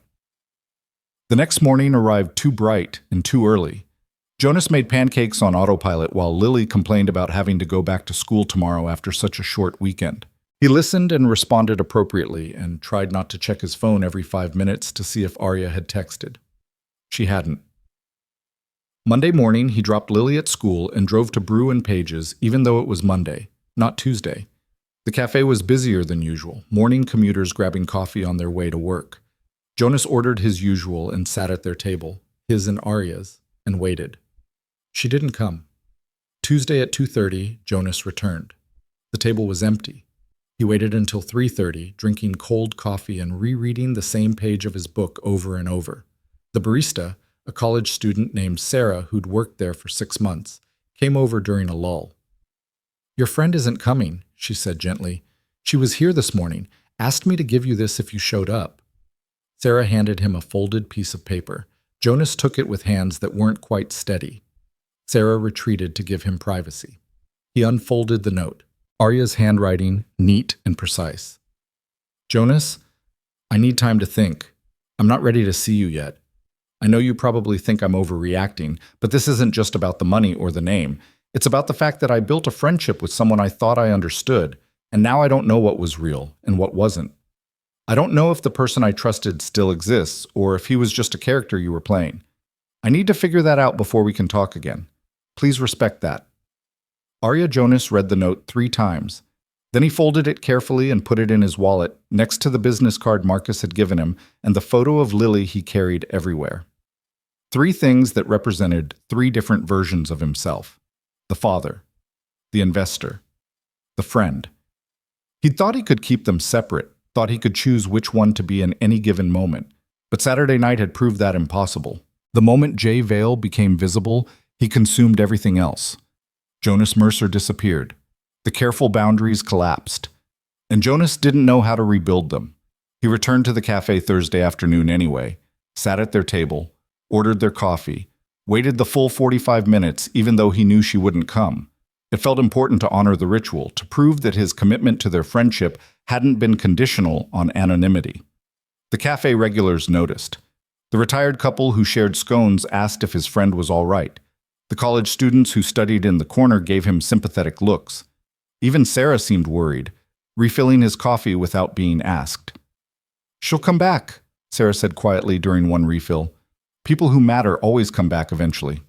Jonas nodded but didn't believe it. He'd seen this pattern before. Once people discovered Jay Vale's identity, they either tried to use him for connections and influence, or they pulled away because the power imbalance made genuine friendship impossible.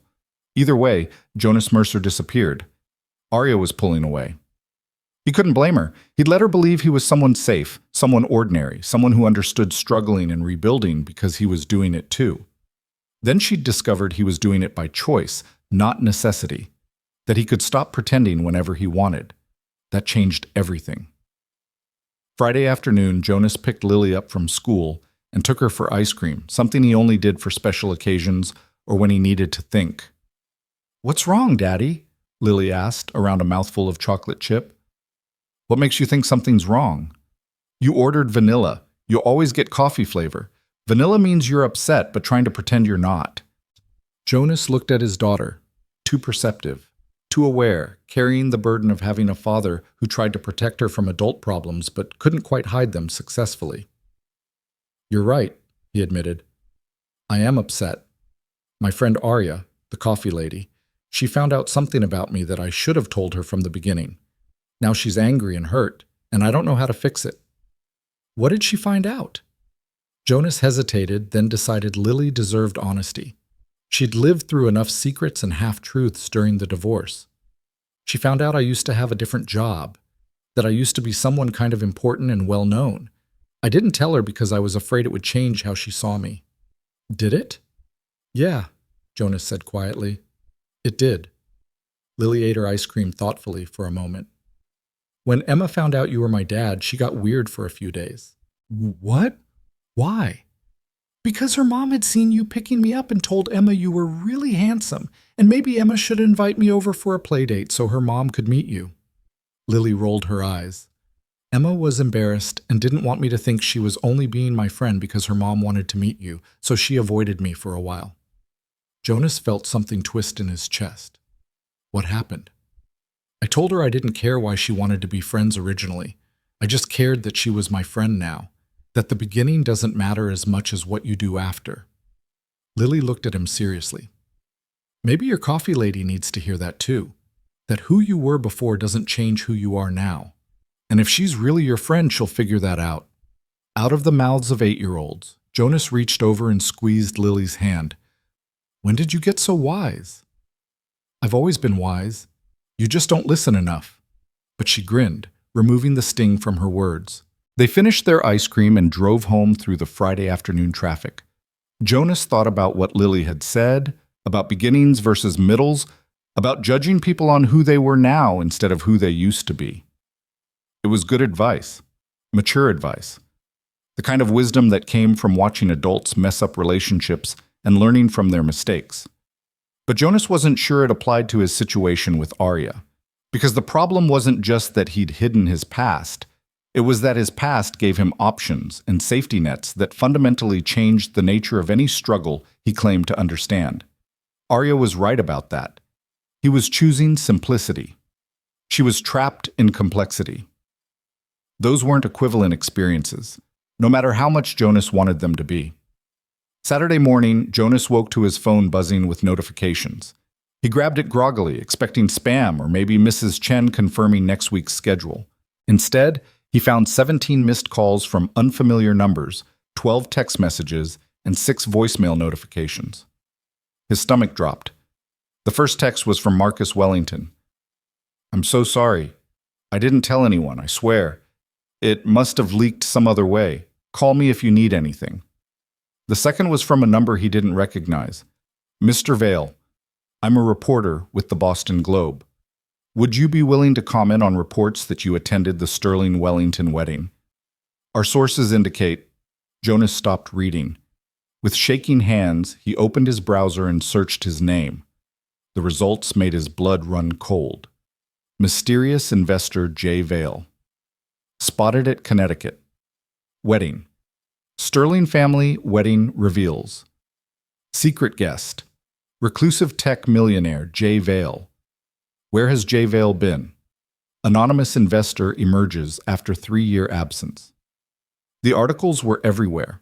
Someone at the wedding had recognized him or overheard Marcus's conversation. Someone had taken photos. Someone had contacted the press, and now his carefully constructed anonymity was burning down around him.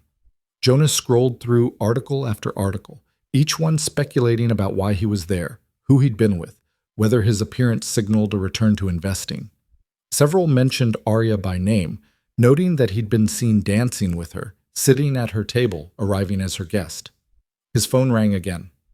Another unknown number. Jonas declined the call and immediately dialed his lawyer, the one person from his old life he'd stayed in contact with for situations exactly like this. "Jonas?" David answered on the first ring. "I saw the articles. Are you okay?" "No," Jonas said honestly. "David, I need you to do damage control. Release a statement that I attended as a personal guest, that I'm not returning to active investing, that my private life remains private. Whatever it takes to make this stop." "I'll handle it," David said. "But Jonas, you need to prepare yourself.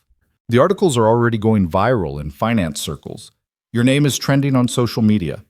People are fascinated by the ghost investor returning after 3 years. This won't die down quickly." Jonas closed his eyes. "How bad is it?" "Bad enough that you should probably avoid public places for a while. Bad enough that Lily's school might see increased attention. Bad enough that anyone associated with you is going to get scrutinized. Anyone associated with him." That meant Arya. The woman already drowning in her family's expectations and public scrutiny, now being dragged into Jonas's mess because she'd trusted him enough to bring him to her sister's wedding. "Fix it," Jonas said tightly. "I don't care what it costs. Fix it." He hung up and sat in his bedroom, staring at his phone as more notifications poured in. His identity was everywhere now. J. Vale was back, whether Jonas Mercer wanted him or not, and there was no way to shove the ghost back into hiding. By noon, Jonas had turned off his phone entirely. The calls and texts had become relentless. Reporters, former colleagues, people he hadn't spoken to in years suddenly desperate to reconnect. Even 2 producers wanting to discuss documentary opportunities about the man who walked away from billions. The attention felt like drowning in slow motion, each notification another weight pulling him under. Lily found him sitting at the kitchen table, staring at his silent phone like it might explode. "Daddy, why aren't you answering your phone? Mrs. Chen called the apartment phone. She said people have been coming to her door asking about us." Jonas's head snapped up. "What people?" "She didn't say. Just that they were asking questions, and she told them to leave." Lily's eyes were wide, worried. "Are we in trouble?" "No, baby. We're not in trouble." Jonas pulled her into a hug, feeling her small body tense against his chest. "Some people found out about my old job, and they're curious. That's all. It'll blow over soon." But he could hear the lie in his own voice, and from the way Lily pulled back to study his face, she could hear it too. "Is this about the coffee lady?" she asked quietly. "About what you told her?" "In a way." Jonas brushed hair from her forehead. "Sometimes when you try to keep something private, it makes people more interested when they find out." They want to know why it was secret in the first place. That's stupid. Yeah, Jonas agreed. It really is. They spent Saturday inside, curtains drawn, Jonas monitoring the news on his laptop while Lily built an elaborate castle from blocks on the living room floor. David called the apartment line twice with updates. The statement had been released, but interest was only growing. Someone had dug up old photos of Jonas from tech conferences, creating side-by-side comparisons with the candid shots from the wedding. The internet had become obsessed with his transformation from polished tech investor to ordinary single dad. They're calling it the greatest voluntary disappearing act in modern finance, David said during the second call. There's speculation you're writing a book, starting a new company, suffering from some kind of breakdown. The theories are everywhere. What are they saying about Arya? Jonas asked, the question he'd been afraid to voice. David hesitated. Some outlets are speculating about the nature of your relationship, whether she knew who you were, whether the Sterling family orchestrated the meeting for investment purposes. It's not kind, Jonas. Jonas closed his eyes. Can we sue them? For what? Speculation isn't libel unless they make specific false claims. And unfortunately, your appearance at her family wedding has made her part of the story. David's voice softened. I'm sorry. I know that's not what you wanted to hear. After hanging up, Jonas opened his laptop and searched Arya's name. The results made him feel physically ill. Sterling daughter's mystery. Date revealed as reclusive millionaire. Was Arya Sterling's wedding +1? A publicity stunt? Victoria Sterling denies orchestrating daughter's introduction to Jay Vale. The articles dissected everything. What Arya had been wearing, how long they'd danced, the fact that she'd left the reception early. Several included quotes from anonymous sources close to the family, suggesting that Victoria Sterling had been furious about Jonas's presence, that Arya had gone rogue by bringing an unapproved date, that the Sterling family was scrambling to control the narrative. One article included a photo of Arya on the terrace, and Jonas's chest constricted when he saw her face. Even in the grainy distance shot, he could see she'd been crying. Could see the moment he'd broken her trust, captured and disseminated to thousands of strangers who would now judge her choices, her emotions, her life. This was exactly what he'd feared, exactly why he'd walked away from being Jay Vale. Because once you became public property, everything you did became content for consumption. Every relationship got scrutinized.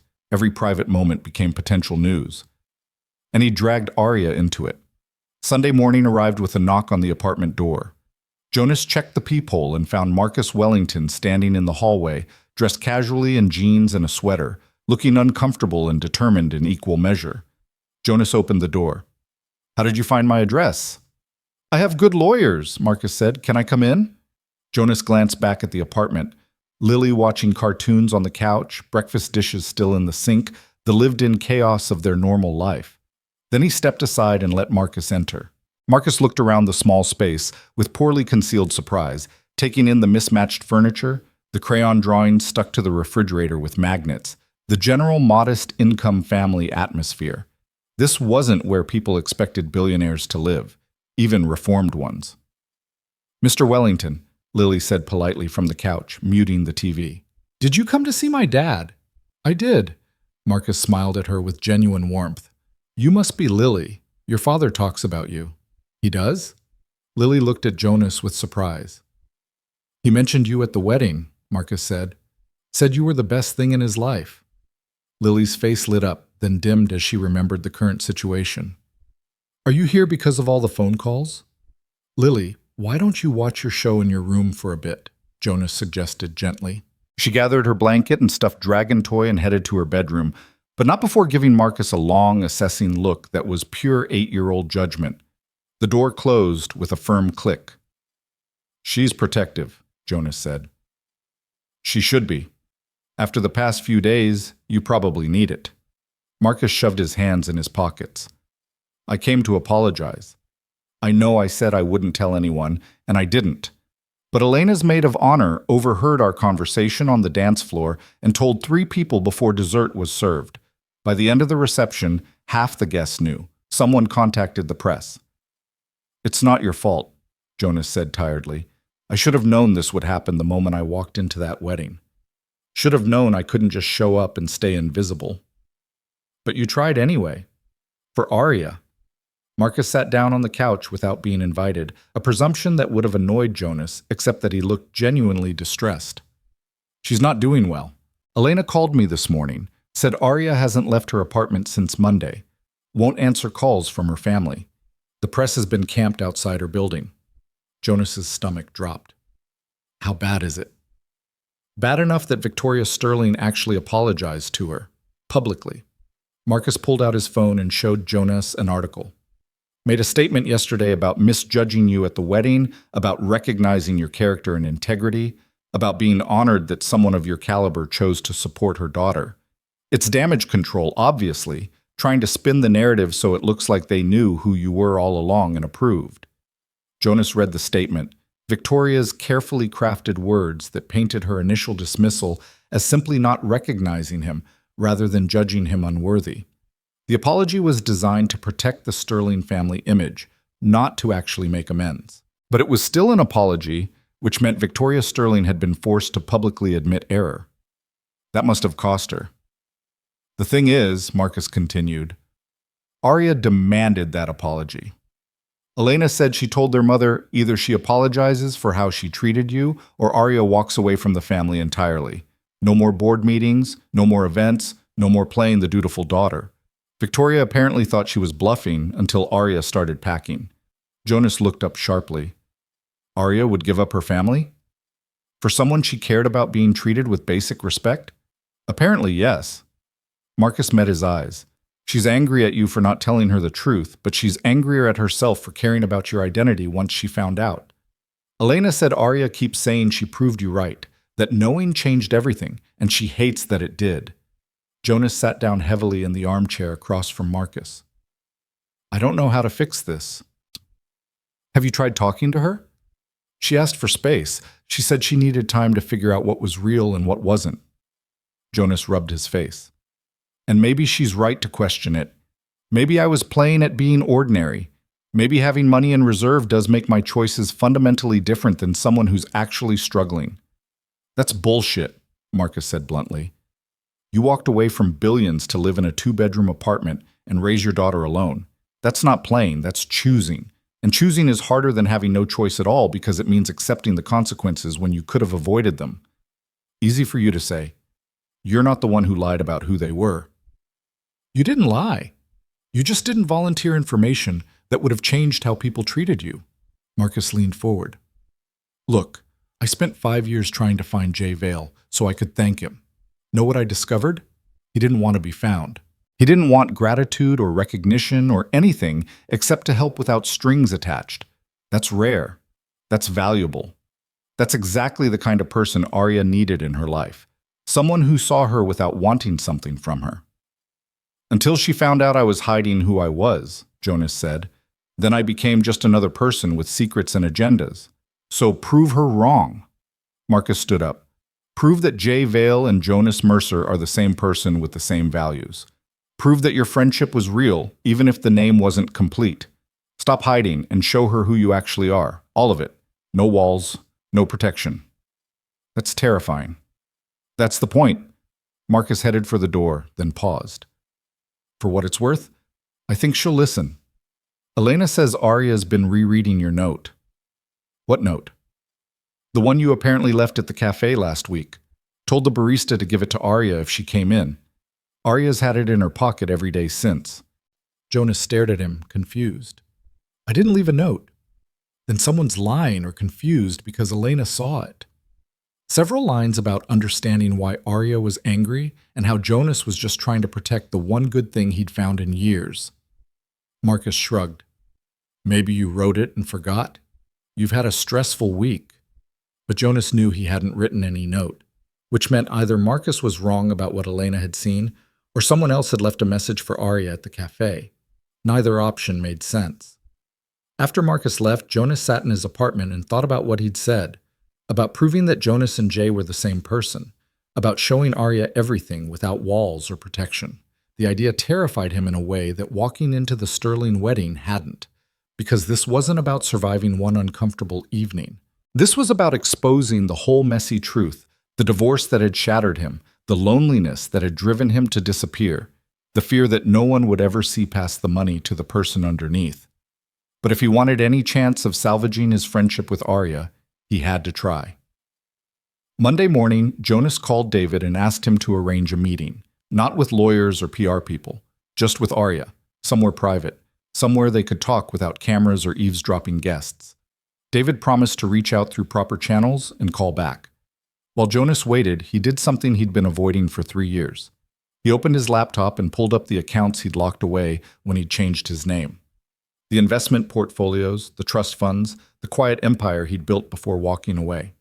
He hadn't checked the balances in months, had let everything run on autopilot through automated systems and trustee oversight.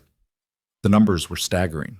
Even after setting aside funds for Lily's future and making anonymous donations to causes he cared about, Jay Vale was worth significantly more now than when he'd stopped actively investing. Money made money, especially when you already had enough to weather any market downturn. Jonas stared at the figures and felt nothing. No pride, no satisfaction, no sense of security, just the hollow recognition that this wealth, this power, was exactly what had destroyed his first marriage and corrupted every relationship he'd tried to build. Because people didn't want Jonas. They wanted access to these numbers. He closed the laptop and made lunch for Lily, determined to stay present in his actual life even while the specter of his old one loomed. They ate grilled cheese sandwiches and tomato soup, and Lily told him about the science project she was planning about bioluminescent creatures. "Did you know some jellyfish glow in the dark not to see but to confuse predators?" Lily said around a mouthful of sandwich. "They flash bright lights, and the predators get distracted and swim away." "That's a good survival strategy," Jonas said. "Emma says it's like a smoke bomb, but made of light. A light bomb." Lily considered this. "Do you wish you could do that? Flash bright lights and make all the reporters swim away?" Jonas smiled despite himself. "Every single day." "Well, you kind of did it backward. You made yourself dim so people wouldn't see you, and then someone turned the lights back on." Lily took another bite. "Maybe instead of hiding again, you should just stay bright but pick better places to glow. Like only around people who don't care about the light, just about you." Out of the mouths of 8-year-olds. Again. David called back that afternoon. "I reached out to the Sterling family's representation. Arya agreed to meet with you. Thursday afternoon, 2:30, at the place you suggested." Jonas's heart jumped. "She agreed? With conditions. She wants it private, no press, no family, no witnesses. Just you and her. And she wants you to come prepared to answer questions honestly without deflecting or justifying. Her words." "I can do that." "Jonas," David said carefully, "I've known you for 15 years. I watched you build an empire and then walk away from it. I watched you survive a divorce that would have broken most people. I've seen you at your strongest and your lowest. So I'm saying this as your friend, not your lawyer. Be careful. This woman matters to you. I can hear it in your voice. Don't rush this conversation trying to fix everything at once. Let her set the pace." "When did you become a relationship counselor?" "When my best client started making decisions with his heart instead of his spreadsheets," David said dryly. "It's terrifying to watch, but also kind of hopeful. Just don't screw it up." The days between Monday and Thursday crawled past with excruciating slowness. Jonas prepared for the conversation the way he used to prepare for high-stakes business negotiations, making mental lists of points to address, practicing honest answers to hard questions, reminding himself that defensiveness would only make things worse. But this wasn't a negotiation. This was an apology, an explanation, a plea for Arya to see that the person she'd trusted in the cafe still existed, even if his name carried more weight than she'd known. Tuesday afternoon, Jonas went to Brew and Page's, even though he knew Arya wouldn't be there. He sat at their table with his coffee and his book, and honored the ritual because it felt important. Sarah the barista came over during a quiet moment. "Your friend came in yesterday," she said softly. "Didn't stay long, just sat here for about 10 minutes and left." "Did she say anything?" "Not to me, but she was crying." Sarah hesitated. "Look, I don't know what happened between you two, and it's not my business. But I've worked here for 2 years and I've never seen anyone look at someone the way you both looked at each other, like you'd found something rare. Don't waste that because of pride or fear or whatever's keeping you apart." Jonas nodded, not trusting himself to speak. Sarah squeezed his shoulder once and went back to the counter. Wednesday.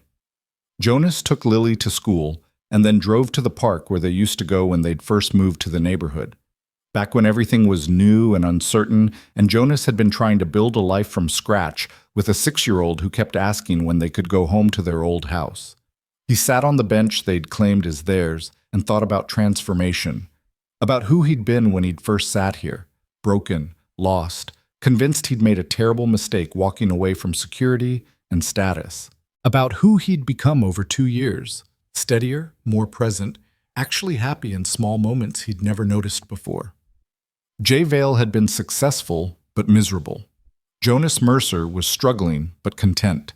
And somewhere between those two identities was the actual person, flawed, complicated, trying to do right by his daughter and himself, and the few people who mattered. That was who he needed Arya to see. Not the ghost investor or the single dad playing at poverty. Just Jonas, whole and honest, asking for a second chance at friendship with someone who'd become vital to his life in less than a month. Thursday morning, Jonas woke at dawn and couldn't get back to sleep. He made coffee and sat at the kitchen table watching sunrise paint the walls pink and gold while his mind raced through every possible version of the coming conversation. Arya angry and unforgiving. Arya sad and distant. Arya willing to listen but unable to trust. Arya deciding their friendship couldn't survive the weight of his deception. He made Lily breakfast and walked her to school, holding her hand the whole way even though she usually insisted she was too old for that now. "Good luck with the coffee, lady," Lily said at the school entrance.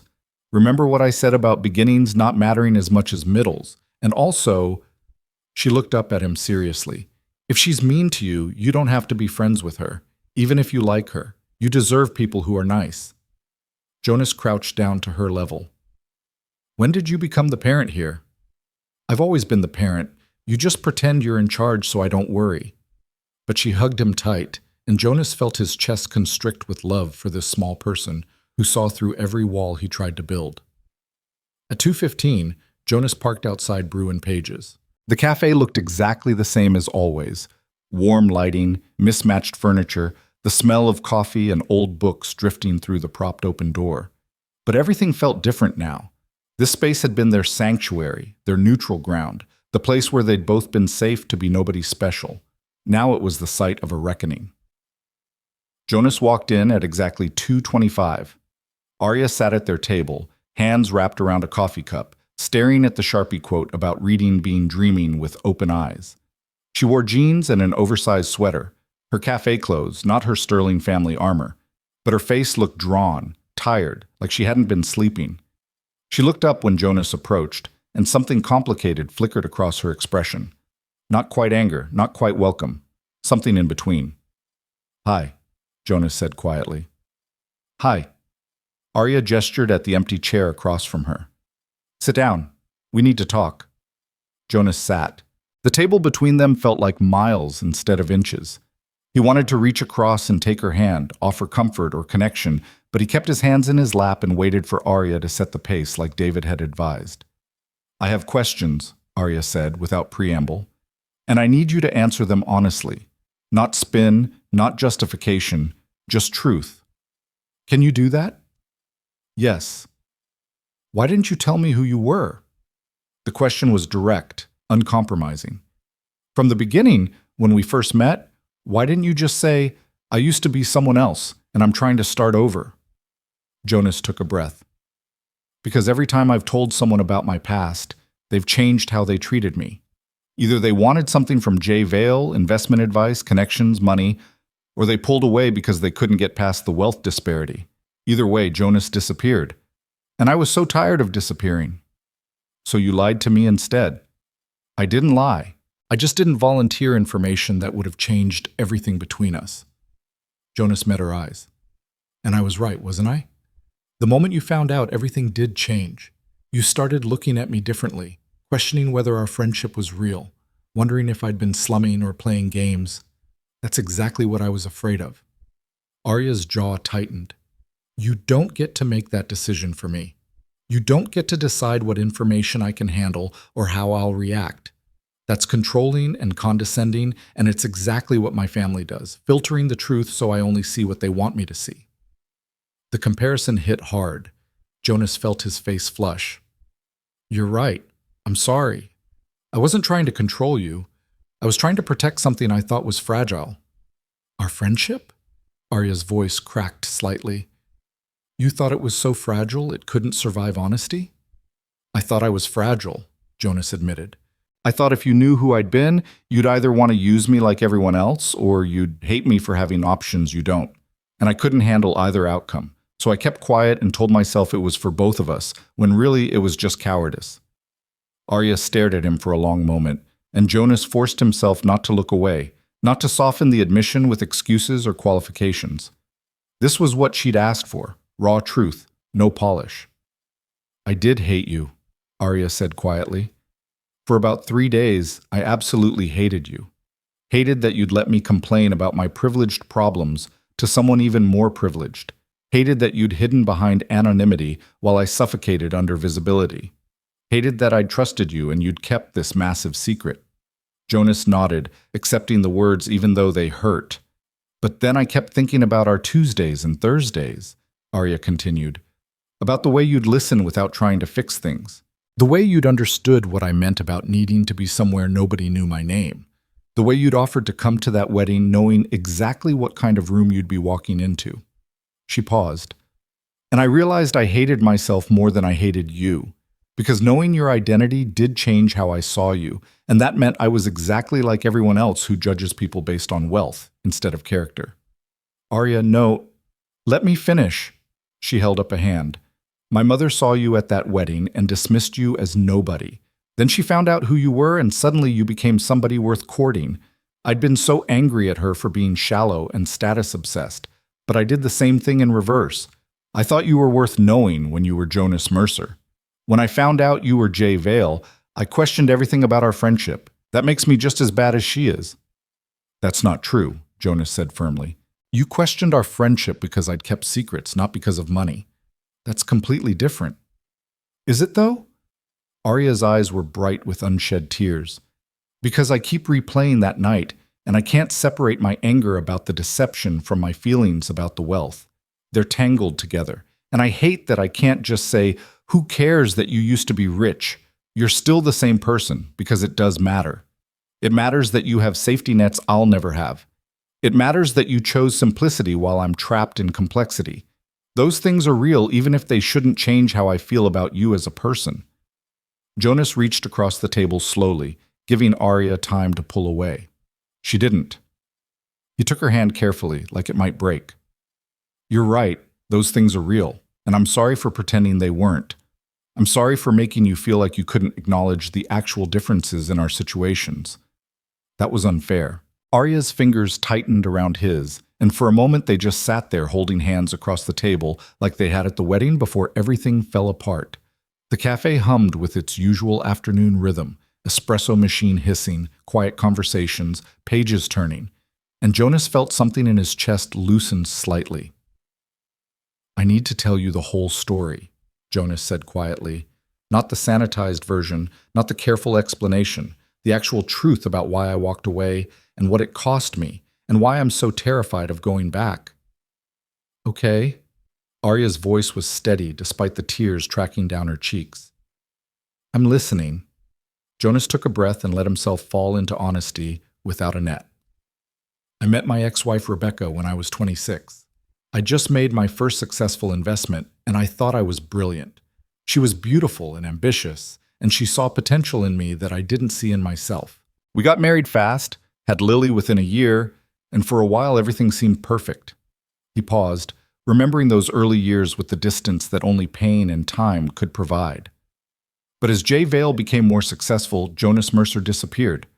Rebecca fell in love with what I could provide, not who I was. She loved the penthouse and the vacation homes and the galas. She loved being married to someone important. She didn't love me. How do you know? Arya asked gently. Because when Lily was 6, I told Rebecca I wanted to step back, scale down the investments, spend more time with our daughter, Try to remember why we'd gotten married in the first place. And she looked at me like I'd suggested we burn down our house. Jonas's voice roughened. She said if I walked away from the money and the status, she'd leave me. That I could be Jay Vale with everything that came with it, or I could be nobody alone. So you chose nobody, Arya said. I chose Lily. I chose the chance to be her father instead of a wallet with a heartbeat. I chose the possibility that somewhere underneath all the money and power, there was still a person worth knowing. Jonas met Arya's eyes. Rebecca got the penthouse and most of the liquid assets. I got custody of Lily and the investment accounts I'd kept separate. I changed my name back to Mercer, my mother's maiden name, and I disappeared. Found this apartment, enrolled Lily in public school, started freelancing just enough to pay rent. And you've been hiding ever since, Arya said. It wasn't quite a question. I've been surviving, Jonas corrected, learning how to be present instead of profitable. Learning what Lily's favorite color is and how she likes her pancakes and what makes her laugh. Learning that the best parts of life are free, playground conversations and library books, and Tuesday afternoons in a cafe with someone who sees you instead of your bank account. Arya was quiet for a long moment, still holding his hand, processing everything he'd said. Finally, she spoke. I understand why you ran. I understand why you kept your past hidden. But Jonas, she squeezed his fingers. You can't spend the rest of your life terrified that being honest will make people treat you differently. That's not surviving. That's just a different kind of prison. I know, Jonas said, and I'm sorry I put you in the position of having to discover the truth the worst possible way. You deserved better. You deserved honesty from the beginning, and I was too scared to give it to you. Why? Arya leaned forward. Why were you so scared specifically with me? Jonas felt his throat tighten. Because you were the first person in 3 years who made me feel like myself again. Not Jay Vale. Not just Lily's dad. Just Jonas. Flawed and uncertain and trying his best. You sat across from me and didn't want anything except company and coffee and comfortable silence. I couldn't risk losing that. I couldn't risk watching you look at me differently once you knew. But I did look at you differently, Arya said softly. That's what you were afraid of. And it happened anyway. I know. So what do we do now? The question hung between them, heavy with possibility and pain. Because I can't pretend I don't know who you were. And you can't keep pretending you're not still him, at least partly. Jay Vale and Jonas Mercer are both you. Pretending otherwise isn't honest either. Jonas nodded slowly. She was right. He'd been so focused on burying Jay Vale that he'd created a false dichotomy, as if he could only be one person or the other. But the truth was more complicated. He was both. The man who'd built an empire, and the man who'd walked away from it.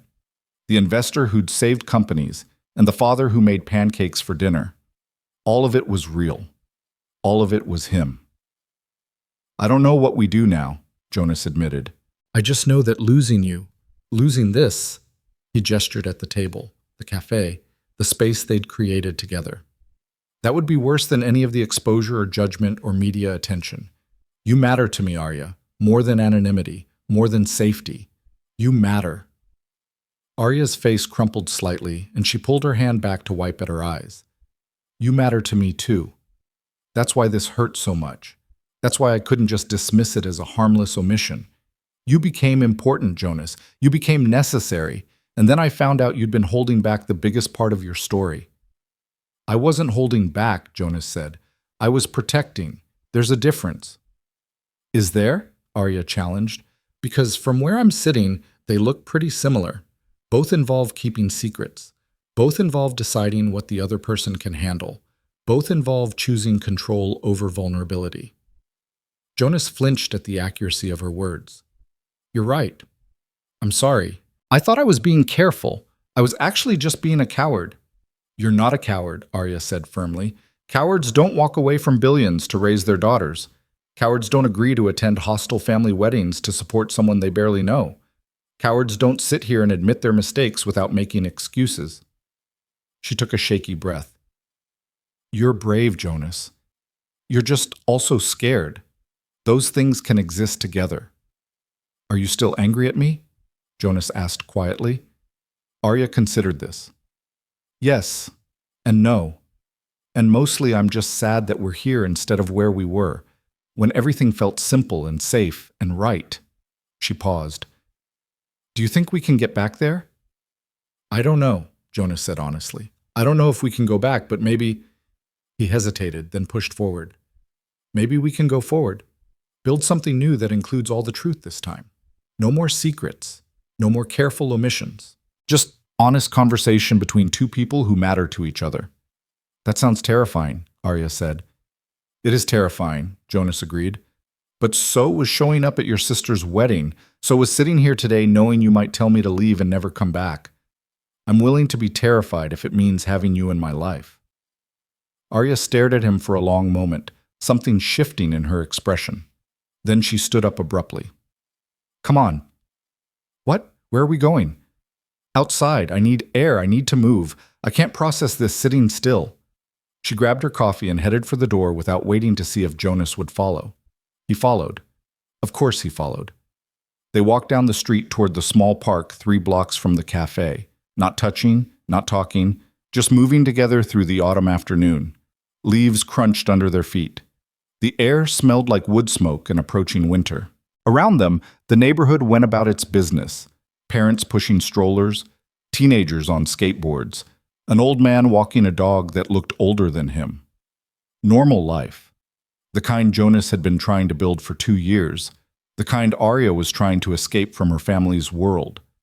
They reached the park and sat on a bench overlooking a playground where children shrieked with joy on swings and slides. Arya watched them for a while in silence, then spoke without looking at Jonas. When I was 8, my father took me to his office for Bring Your Daughter to Work Day. I thought it would be fun, playing with desk supplies, meeting his colleagues, seeing where he spent all his time. Instead, he sat me down in his office and gave me a lecture about the importance of the Sterling name, about legacy and responsibility, and how everything we did reflected on the family. I was 8 years old, and he was already telling me that I wasn't just Arya. I was a Sterling, and that came with obligations. Jonas listened without interrupting, sensing that Arya needed to speak her own truth now. I spent my entire childhood learning that lesson, she continued, that my worth was tied to my family name, that my choices weren't just about me, they were about appearances and reputation and the family portfolio. Even college was strategic, Stanford business because that's where Sterling's went. Even my job at the family firm was predetermined. I've never made a single major life decision that was actually mine. She finally turned to look at Jonas, her eyes fierce. Except you. Meeting you, spending time with you, bringing you to that wedding, those were my choices. Mine. Not my mother's, not my father's, not the Sterling family legacies. And then I found out that even that choice was maybe influenced by who you were without me knowing it. Even my one act of rebellion might have been partially about status and connections without me realizing. No, Jonas said firmly. That's not true. You didn't know who I was. You made those choices based on who you thought I was, and you were right. Jonas Mercer is who I am. The quiet guy in the cafe who listens and makes bad jokes and understands what it's like to need anonymity. That person is real. Jay Vale's bank account doesn't change that. But it does change things, Arya insisted. Not who you are fundamentally, but the context, the options available to you, the safety nets. My mother's apology. That wasn't about you as a person. That was about Jay Vale's influence. She would never have apologized to regular Jonas Mercer. I know, Jonas said, and I hate that. I hate that Victoria Sterling only respects me now that she knows I have money and power. I hate that your family will treat me differently, that strangers will judge our friendship through the lens of net worth. I hate all of it, but... He paused, gathering courage. I can't hate the result. Your mother apologizing means you don't have to choose between me and your family. The exposure means I can't hide anymore, which is terrifying but also maybe necessary. And you knowing everything means we can build something real now instead of something based on partial truths. Arya pulled her knees up to her chest, wrapping her arms around them. I asked my mother why she apologized. You know what she said? She said because Arya was right. I judged that young man based on appearances and I was wrong. Also, he's Jay Vale, and we can't afford to alienate someone with that kind of influence. Both reasons. In the same breath, like they were equally important. Which one do you believe? Jonas asked. Both, Arya said with a bitter laugh. That's the thing about my mother. She's never just one thing. She's capable of genuine reflection and calculated strategy at the same time. She probably did realize she'd been unfair to you. And she definitely realized that being connected to Jay Vale is good for the family business. Those truths coexist. Like how I'm both Jonas and Jay, Jonas said. Both truths coexisting. Exactly. Arya rested her chin on her knees. I think that's what I'm struggling with. I want things to be simple, good or bad, honest or deceptive, real or fake. But nothing's that clean. You're a good person who kept secrets. I'm angry at you, but I also miss you. Your wealth is both a privilege and a burden. My family is both toxic and the only family I have. Everything's complicated. Welcome to being human, Jonas said gently. Population, everyone who's paying attention. Arya surprised him by laughing, a real laugh, not bitter or sarcastic. Is that what you tell Lily when she's upset? Sometimes. Usually I just make pancakes and hope for the best. Does it work? Pancakes solve more problems than you'd think. They sat in comfortable silence for a while, watching the children play, letting the tension between them ease gradually. Jonas thought about all the conversations they'd had in the cafe, all the careful trust they'd built over Tuesday and Thursday afternoons. It had felt fragile then. It felt even more fragile now, damaged by secrets and exposure and misunderstanding. But maybe fragile things could be stronger than they seemed. Maybe the cracks were where the light got in. Maybe relationships that survived rupture became more resilient because they'd learned how to break and rebuild. I have a condition, Arya said abruptly. If we're going to try to be friends again, real friends, no secrets, no careful omissions, I have a condition. Okay, Jonas said carefully. What is it? You have to let me see all of you. Not just Jonas Mercer, the single dad. Not just Jay Vale, the investor. All of it. The parts you're proud of and the parts you're ashamed of. The choices you regret and the things you'd do again. I need to know the whole person, not just the version you think I can handle. Jonas felt his chest tighten. That's asking a lot. I know. I'm asking anyway. Arya turned to face him fully. Because I've spent my whole life with people who showed me edited versions of themselves. My parents, my colleagues, even Elena to some extent. Everyone performs. Everyone curates. I thought you were different. Turns out you were just better at hiding the performance. That's not fair. It's completely fair, Arya interrupted. You performed normalcy. You curated anonymity. You gave me the version of yourself you thought would be acceptable. That's still performance, Jonas. It's just a different kind. Jonas wanted to argue but couldn't. She was right. He'd been so focused on not being Jay Vale that he'd created another persona, Jonas Mercer, the humble single dad who wanted nothing except peace and pancakes. That version was true, but it wasn't complete. It was carefully constructed to avoid judgment and protect his daughter and keep people from asking too many questions. It was still a wall, just a different kind of wall. You're right, Jonas said quietly.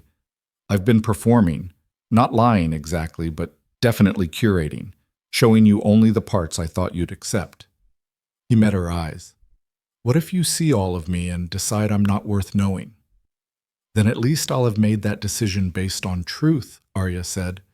But Jonas, I've seen you with your daughter. I've heard how you talk about her. I've watched you sacrifice your comfort to support someone you barely knew. I've sat across from you for hours and felt safer than I've felt in years. All of that was real. So maybe there are parts of you I won't like. Maybe I'll struggle with some of your choices or judge some of your privileges. But I don't think I'll decide you're not worth knowing. I think I'll just know you better. What about you? Jonas asked. Do I get to see all of you too? That's only fair, Arya agreed. Though I should warn you, all of me includes someone who's struggling to figure out if she even wants to stay at her family's firm. Someone who lies awake at night wondering if she's wasted her entire life living someone else's plan. Someone who's angry and scared and tired of pretending to be fine when she's not.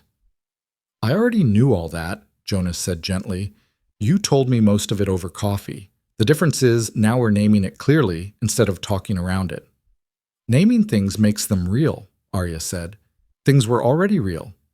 We're just being honest about them now. Arya nodded slowly, something settling in her expression. Okay, we try this. Real friendship, complete honesty. No more walls or performances or carefully curated versions. Just us, messy and complicated and figuring it out as we go. Just us, Jonas agreed. Messy and complicated. They shook hands solemnly, like they were sealing a contract, and then both laughed at the formality of the gesture. But something had shifted. The anger and hurt hadn't disappeared entirely, but they'd been acknowledged and examined and made room for. Now there was space to rebuild. I should warn you, Arya said as they stood to leave the park. My family's going to be insufferable now that they know who you are. My mother will try to get you to come to dinners and events. My father will want to discuss investment strategies.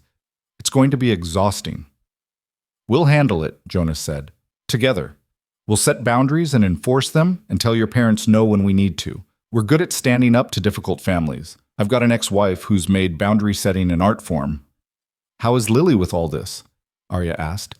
The exposure, the press attention, the sudden interest in your life? Confused mostly, worried about me.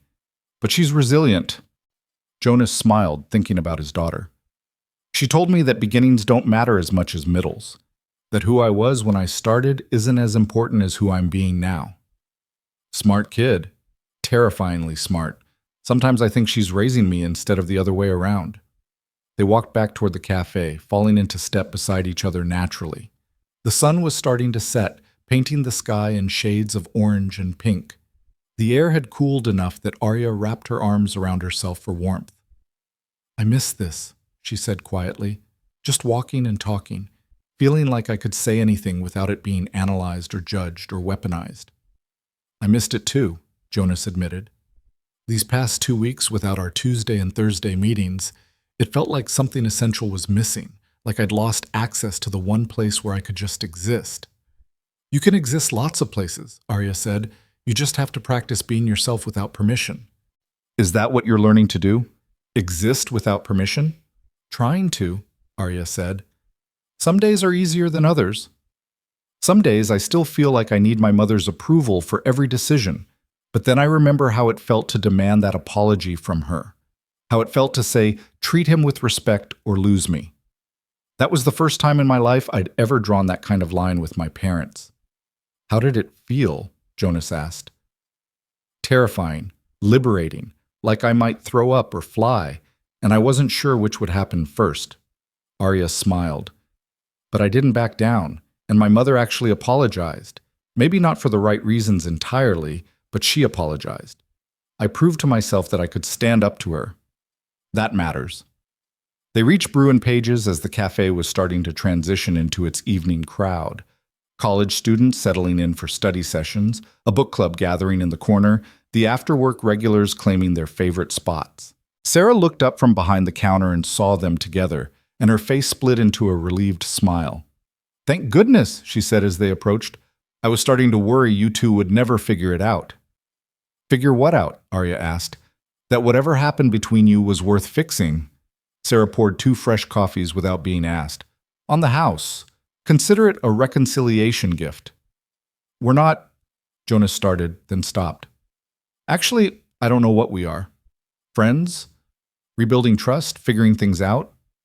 All of the above, Arya said, accepting her coffee. We're all of the above. They returned to their table, the same corner booth they'd claimed weeks ago when everything had been simple and anonymous and carefully constructed.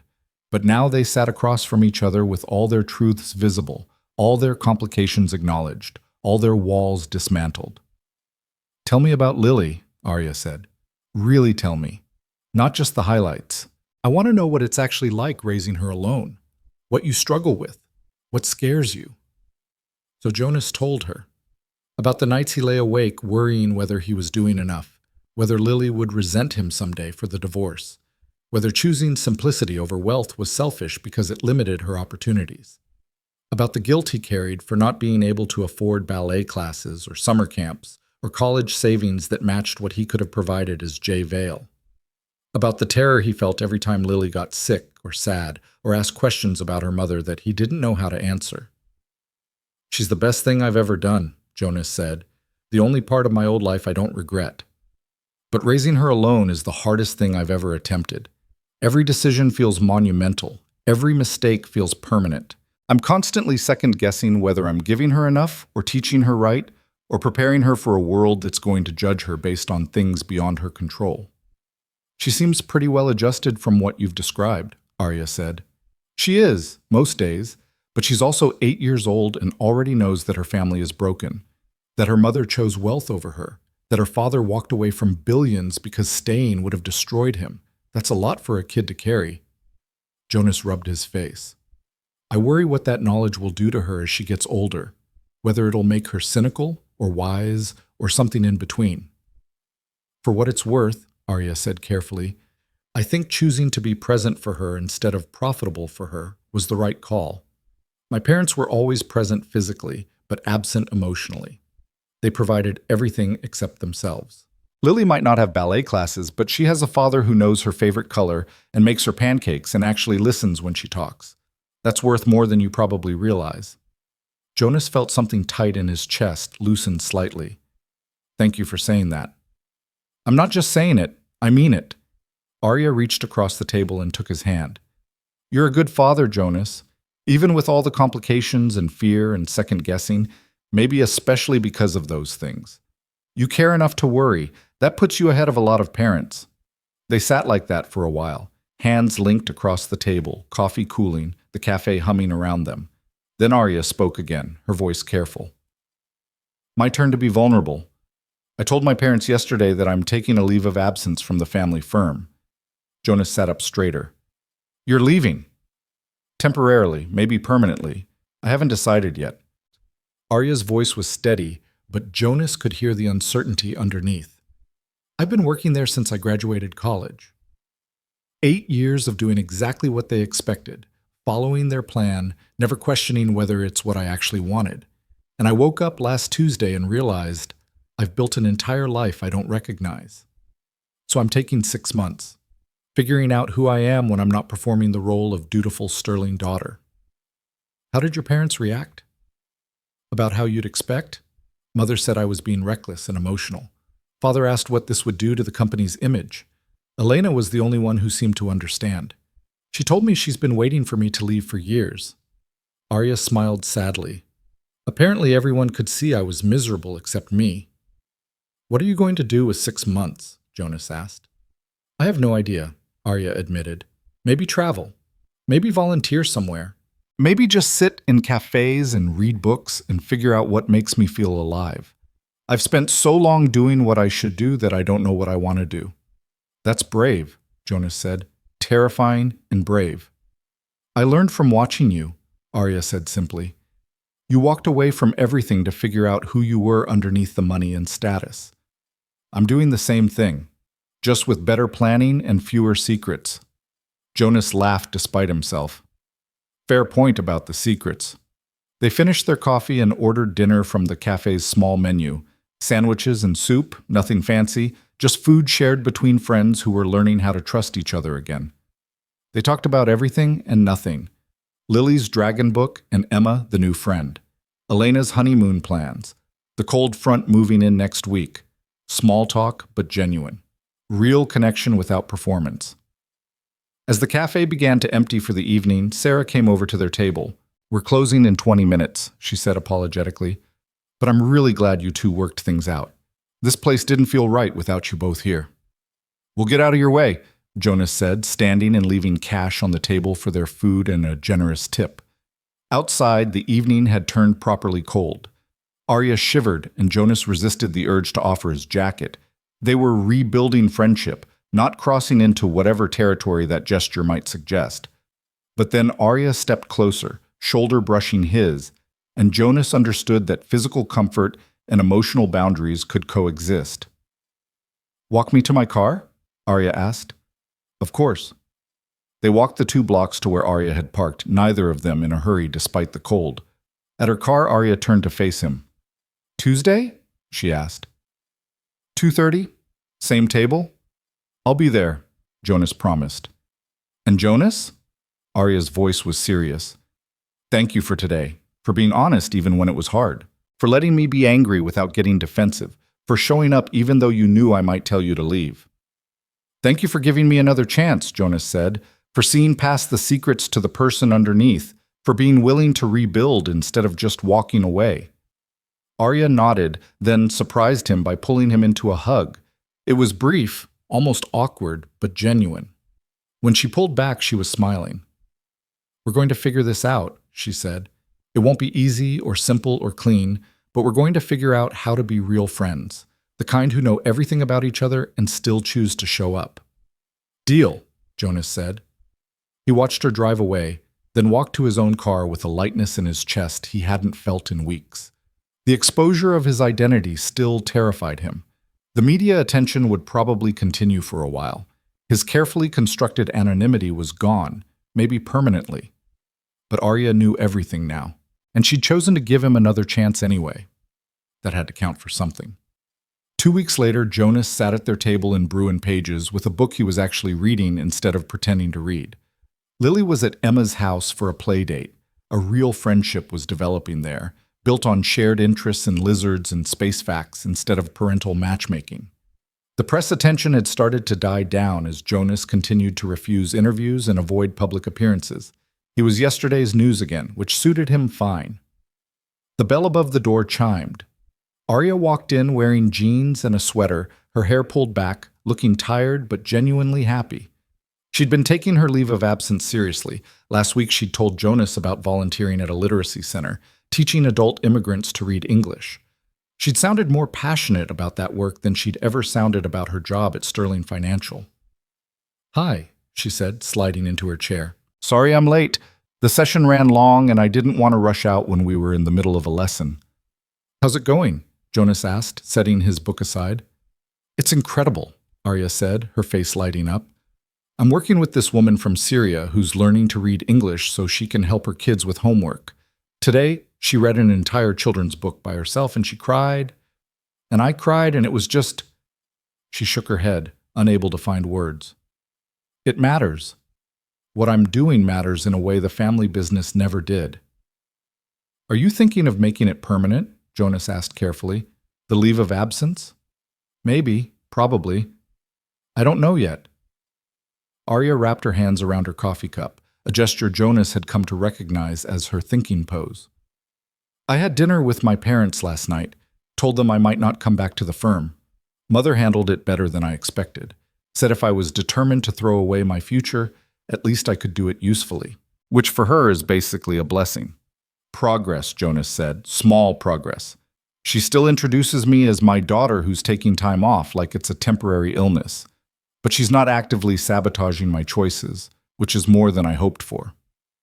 They fell into their familiar rhythm, coffee and conversation, comfortable silences, the easy intimacy of two people who'd learned how to be honest with each other. Sarah brought them refills without being asked. The cafe regulars nodded greetings. Everything felt both exactly the same as 3 months ago and completely different. I have something to tell you, Jonas said during one of the quiet moments. Something I've been thinking about for a while. Arya looked up, immediately alert. Good something or bad something? Neither. Both. Complicated something. Jonas took a breath. I've been talking with Marcus Wellington. Remember how he gave me his card at the wedding? We've been meeting for coffee, discussing what it means to use wealth responsibly. And I've decided... He paused, gathering courage. I've decided to start investing again. Not as Jay Vale, as Jonas Mercer. Small investments in companies that align with my values. Businesses that prioritize people over profits, sustainability over quarterly earnings, community impact over shareholder returns. Arya was quiet for a moment, processing. That's a big decision. What changed? You did, Jonas said simply. Watching you walk away from your family's expectations and choose something that actually mattered, it made me realize I was still hiding, not from the press or the attention, but from using my resources to make a difference. I walked away from wealth because I hated what it did to me. But money itself isn't the problem. It's how you use it and who you become because of it. So you're becoming Jay Vale again? There was no judgment in Arya's voice, just curiosity. No, I'm integrating both parts. Being Jonas Mercer, who happens to have significant resources and chooses to use them intentionally. Not hiding, not performing, just existing as a whole person instead of fragmenting myself into acceptable pieces. Arya smiled, and something in her expression was proud. That's growth. Real growth. I'm happy for you. It's terrifying, Jonas admitted. I'm going to have to be more public. People will want things from me again. The attention will increase. But Lily and I talked about it, and she said, he laughed softly, remembering the conversation. She said, if you can help people and you don't because you're afraid of being noticed, that's just being selfish with extra steps. 8 years old, and she's calling me out on my avoidance. Wise beyond her years, Arya said. When do I get to meet her properly? Not just hearing about her, actually meeting her. Jonas felt something warm bloom in his chest. Are you sure? Meeting Lily it's significant. It means you're not just my friend, you're part of our lives. Part of what we're building. I know, Arya said softly. I'm sure. If we're doing this whole honesty thing, then you should know that you and Lily have become important to me. Not just you, both of you. And I'd like to meet the person who taught you how to be brave. Next Saturday, Jonas said before he could second-guess the invitation. We're going to the Natural History Museum. Lily wants to see the dinosaur exhibit for the 100th time. You could come with us. Spend the day. See what our normal life actually looks like. I'd love that, Arya said, and Jonas believed her. Saturday arrived bright and cold, the kind of November morning that promised snow but hadn't quite delivered yet. Jonas and Lily met Arya at the museum entrance, and Jonas watched nervously as the two most important people in his life sized each other up. You're the coffee lady, Lily said with characteristic bluntness. I am, Arya agreed, crouching down to Lily's level. And you're the dragon book reader with excellent taste in library materials. Dad told you about my book? He tells me about lots of things you do. He's very proud of you. Lily considered this, then apparently decided Arya had passed some internal test. Okay, you can come see the dinosaurs with us, but you have to be willing to look at the pteranodon for at least 15 minutes because everyone always wants to leave before I'm done learning about their wing structure. 15 minutes minimum, Arya promised solemnly. I'm very interested in wing structures. They spent 4 hours at the museum, and Jonas watched Arya interact with his daughter with growing wonder. She asked Lily real questions and listened to the answers. She didn't talk down or simplify or perform interest she didn't feel. She treated Lily like a person worth knowing, which was exactly what Lily needed and rarely received from adults. At the pteranodon exhibit, Lily explained wingspan ratios while Arya took notes on her phone. At the gift shop, Arya helped Lily choose between 2 books about prehistoric marine life. At lunch in the museum cafe, they debated whether Triceratops could have beaten Tyrannosaurus Rex in a fair fight. Jonas mostly just watched, his heart doing complicated things in his chest, recognizing that something significant was happening.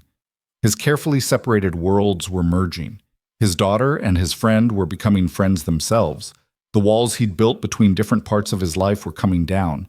And instead of feeling exposed, he felt whole. She's great, Lily announced on the drive home after they'd dropped Arya at her car. Can we see her again? You liked her, Jonas asked, trying to sound casual. She actually listened when I talked about wing structures. Most adults just pretend to pay attention. Lily paused thoughtfully. Also, she makes you smile differently. Like you're not trying to smile, you just are smiling. That's nice. When did you become so observant about my emotional states? I've always been observant, Daddy. You're just starting to notice that I notice. Lily yawned, exhausted from their museum adventure. Can we invite her to Thanksgiving? Jonas's hands tightened on the steering wheel.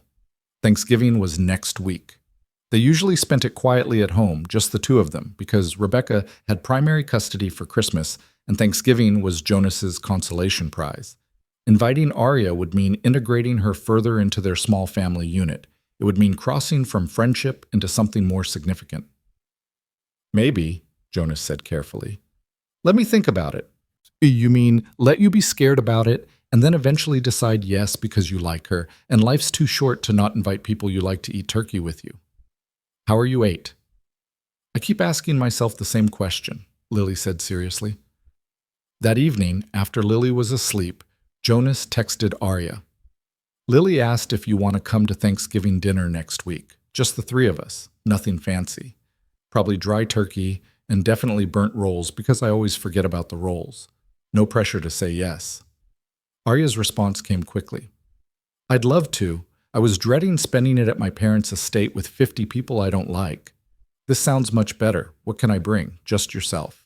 And low expectations for my cooking. Done and done. Thank you for including me. This means a lot. Jonas set his phone aside and sat in his quiet living room, processing the fact that his carefully reconstructed life was opening up in ways he'd convinced himself were too risky. But maybe risk was the point. Maybe the whole reason he'd walked away from wealth and status was so he could build something genuine. And genuine things required vulnerability, which required risk. Thanksgiving morning arrived with actual snow this time, fat flakes falling lazily outside the windows. Jonas started the turkey early, following his mother's old recipe that he'd carefully saved. Lily helped with the cranberry sauce, standing on a step stool at the stove and wielding a wooden spoon like a weapon. When is Arya coming? Lily asked for the 4th time. 2:00. Same as the last 3 times you asked. I'm just excited. We never have guests for Thanksgiving. It's always just us. Is that bad? Jonas asked, suddenly worried. That it's usually just us? Lily thought about this. No, I like our small Thanksgivings. But I also like that we're making it bigger this year. It means we're not hiding anymore. Jonas stopped stirring the gravy and looked at his daughter. What do you mean, not hiding? You've been hiding since we left Mom, Lily said matter-of-factly. Not in a bad way. In a protecting us way. But hiding still. Now you're letting someone in. That means you're not scared anymore. Or you're still scared but doing it anyway, which is braver. Jonas crouched down to Lily's level. You know I'm doing my best, right? That sometimes I get things wrong, but I'm always trying to do what's right for us? I know, Daddy. Lily hugged him tight, getting cranberry sauce on his shirt. You're doing great. I just want you to be happy. You seem happy when Arya's around. So I'm glad she's coming to Thanksgiving. Arya arrived at exactly 2:00, carrying a pumpkin pie from the bakery down the street and wearing jeans and a sweater instead of anything fancy. She looked nervous, which somehow made Jonas feel better about his own nerves. Welcome to our humble Thanksgiving, Jonas said, taking the pie. Fair warning, the turkey might be dry, the rolls are definitely burnt, and Lily's already asked me 6 times when you'd get here. 5 times, Lily called from the living room. Get your facts right, Dad. 5 times, Jonas corrected with a smile. They ate dinner at the small table in Jonas's dining area, the 3 of them crowded together, passing dishes and telling stories and laughing at Jonas's burnt rolls. Arya fit into their rhythm, like she'd always been there. She complimented Lily's cranberry sauce. She didn't comment on the modest apartment or the mismatched dishes or the fact that their Thanksgiving looked nothing like what she was probably used to. She just existed with them, present and genuine, exactly as she'd promised to be. After dinner, while Jonas did dishes and Lily watched the parade on TV, Arya joined him in the kitchen. Thank you for today, she said quietly, drying plates while Jonas washed. This is the best Thanksgiving I've had in years, maybe ever. Even with burnt rolls? Especially with burnt rolls, it was real. Your family, this apartment, the way Lily feels safe enough to just be herself, all of it was real. That's rare, Jonas. Don't underestimate how rare that is. Jonas handed her another plate. I spent so long trying to hide who I was that I forgot hiding isn't the same as protecting. Real protection means being strong enough to let people in, not clever enough to keep them out. That sounds like wisdom, Arya said. That sounds like something Lily probably told me, and I'm pretending I thought of myself. They finished the dishes in comfortable silence, and when they returned to the living room, Lily had built a blanket fort and declared that they all had to watch a movie inside it. So Jonas and Arya crawled into the fort, sitting on either side of Lily, and watched an animated movie about dragons that Lily had seen 100 times and could quote from memory. Halfway through, Lily fell asleep between them, her head on Jonas's lap, her feet in Arya's. Jonas looked across his sleeping daughter at the woman who'd become essential to his life in just a few months, and Arya looked back, and something passed between them. Understanding, connection, the recognition of something fragile and important being carefully tended by two people who'd both learned the hard way that things worth having require courage to build and honesty to maintain. "We're going to be okay," Arya whispered, careful not to wake Lily. "Yeah," Jonas agreed quietly. "I think we really are." December arrived with more snow and shorter days, and the creeping awareness that the year was ending. Jonas's small investment venture was taking shape. He'd quietly funded 3 companies aligned with his values, structured the deals to prioritize long-term community impact over short-term returns, and declined all media requests about his comeback. He wasn't coming back. He was simply existing with intention instead of fear. Arya had officially resigned from Sterling Financial, announced plans to start a nonprofit focused on adult literacy, and started looking at small offices near the cafe where she could run her new organization. Her parents had been horrified until Marcus Wellington had offered to help fund the nonprofit's startup costs, and suddenly Victoria Sterling had decided it was a prestigious charitable venture. "I know she's only supportive because Marcus made it sound important," Arya told Jonas over their Tuesday coffee, "but I'll take it. Support with mixed motives is better than no support at all." "Progress," Jonas said, echoing what had become their word for small victories against old patterns. "Progress," Arya agreed. 2 weeks before Christmas, Jonas received a phone call from his lawyer, David, that he'd been half expecting for months. "Rebecca's challenging the custody arrangement," David said without preamble. "She's claiming that the media exposure makes you unfit to provide a stable environment for Lily. She wants primary custody." Jonas felt his blood run cold. On what grounds? That returning to public life as Jay Vale puts Lily at risk of unwanted attention and scrutiny. That you can't provide the same resources she can. That your voluntary poverty, her lawyer's words, is a form of neglect. David's voice was grim. "It's garbage, Jonas. But it's garbage we have to take seriously. She's got expensive lawyers and a good narrative about protecting her daughter from her father's midlife crisis." "What do I do?" Jonas asked, his voice steady despite the panic rising in his chest. "You document everything. You show that Lily is thriving in your care. You demonstrate that your choices are deliberate and in her best interest, not reckless or negligent. And you prepare for a fight, because Rebecca's not going to back down easily." Jonas hung up and sat in his apartment, staring at nothing, feeling the familiar terror of potentially losing his daughter, the one person who made all his choices worthwhile. He'd walked away from wealth to be present for Lily. He'd rebuilt his entire life around giving her stability and love and attention. And now Rebecca, who called once a month and had missed the last 3 birthdays, wanted to take her away. He called Arya. She answered on the first ring. "What's wrong?" she asked immediately. "You never call during the day." Jonas told her everything. About Rebecca's challenge, about the custody hearing, about the fear that his choice to start investing again had given his ex-wife ammunition to claim he was unstable. By the time he finished, his voice was shaking. "I can't lose her, Arya. She's everything. If Rebecca takes her, if she grows up in that world where love is conditional and worth is measured in dollars." He couldn't finish the sentence. "You're not going to lose her," Arya said firmly.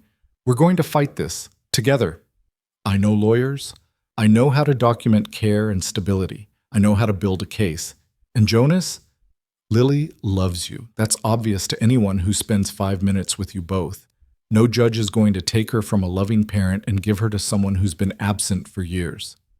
"You don't know that." "I do know that," Arya insisted. "And I also know that you're not alone in this.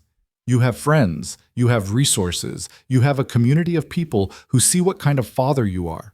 We're going to show that court exactly what Rebecca's trying to take away, and they're not going to let her do it." Jonas felt something in his chest loosen slightly. "You'd help me with this? Even though it's messy and complicated and probably going to take months?" "Of course I'm going to help you with this," Arya said, and she sounded almost offended that he'd questioned it. "That's what friends do. That's what people who matter to each other do. They show up when it's hard. They stand together when it's scary. They fight for the things that are worth protecting." I don't know how to thank you. You don't thank me. You just trust me. Trust us. Trust that this thing we've built is strong enough to handle this. Arya paused. I'm coming over, right now. We're going to start building your case, and we're going to do it together. She arrived within the hour, laptop and notebooks and determination radiating from her like heat. They spent the evening documenting everything: Lily's grades, her friendships, her happiness, Jonas's involvement in her school, the stability of their life together. They built a timeline of Rebecca's absence, her missed commitments, her periodic interest in parenting that coincided with tax season when dependent deductions mattered. It was painful work, cataloging his marriage's failure and his ex-wife's shortcomings. But Arya sat beside him through all of it, asking questions, taking notes, being the steady presence he needed to keep moving forward. At 8 o'clock, Lily came out of her room where she'd been reading and sat down at the table with them.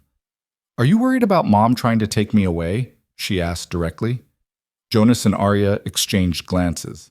There was no point in lying. Lily had probably heard his phone call and definitely sensed the tension.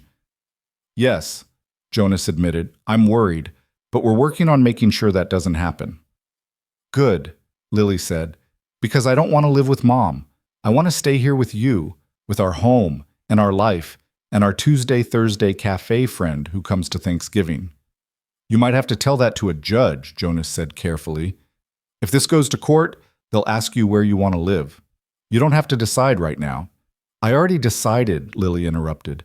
I decided 2 years ago when we left. I decided every day since when you make me breakfast and ask about school and actually listen to my answers. I decided when you came to my science fair even though you had to miss work. I decided when you learned about wing structures because I cared about them. Mom gives me stuff. You give me you. That's better. Jonas felt his eyes sting with tears. He pulled Lily into a hug and held her tight, while Arya looked away politely, giving them their moment. We're going to fight this, Jonas promised, and we're going to win. And our life, this life, the one we built together, that's going to stay exactly as it is. Okay, Daddy. Lily pulled back and looked at Arya. You're helping us, right? Every step of the way, Arya promised. Good. Because you're part of our family now. Families protect each other. The custody hearing was scheduled for mid-January, giving them 6 weeks to prepare. Jonas spent those weeks documenting everything, gathering testimony from Lily's teachers and pediatrician and Mrs. Chen, the neighbor, who watched her sometimes. Marcus Wellington wrote a character reference describing Jonas's integrity and dedication. Even Sarah from the cafe wrote a letter describing how Jonas's commitment to routine and stability had made him a fixture in their community. Arya coordinated everything, built the case like she was running a military campaign, refused to let Jonas spiral into despair during the hard moments. She showed up. Every day, sometimes literally, sometimes just through text, reminding him to eat or sleep or take breaks from preparation. She stood beside him when everything felt impossible, exactly like she'd promised. Christmas came and went quietly, Jonas and Lily making cookies and watching movies and pretending everything was normal. Rebecca called Lily on Christmas morning for exactly 7 minutes before making excuses about a lunch reservation. Lily hung up and immediately asked Jonas if they could make hot chocolate, and Jonas understood that his daughter had already chosen her family. The hearing arrived on a gray January morning. Jonas wore his navy suit from the wedding, Arya beside him in professional clothes that made her look every inch the sterling daughter, despite her having walked away from that world. Lily stayed with Mrs. Chen. She wouldn't have to testify unless the judge requested it, which Jonas desperately hoped wouldn't happen. Rebecca appeared with 3 lawyers, all expensive suits and calculated confidence. She looked exactly like Jonas remembered, beautiful, polished, every hair in place. She looked at him across the courtroom, and something cold flickered in her eyes. She'd expected him to back down, to settle, to accept whatever terms she offered rather than fight publicly. She'd underestimated how much he loved his daughter. The hearing took 4 hours. Rebecca's lawyers painted Jonas as unstable, a man who'd walked away from billions in what they called a mental breakdown, who now lived in poverty despite having resources, who'd exposed his daughter to media scrutiny through his attention-seeking return to investing. They implied that Jonas's friendship with Arya was inappropriate, suggested that his choices were reckless, argued that Lily deserved the stability and resources only Rebecca could provide. Jonas's lawyer countered with documentation of Rebecca's absence, testimony from people who saw Jonas's daily dedication, evidence of Lily's thriving in his care.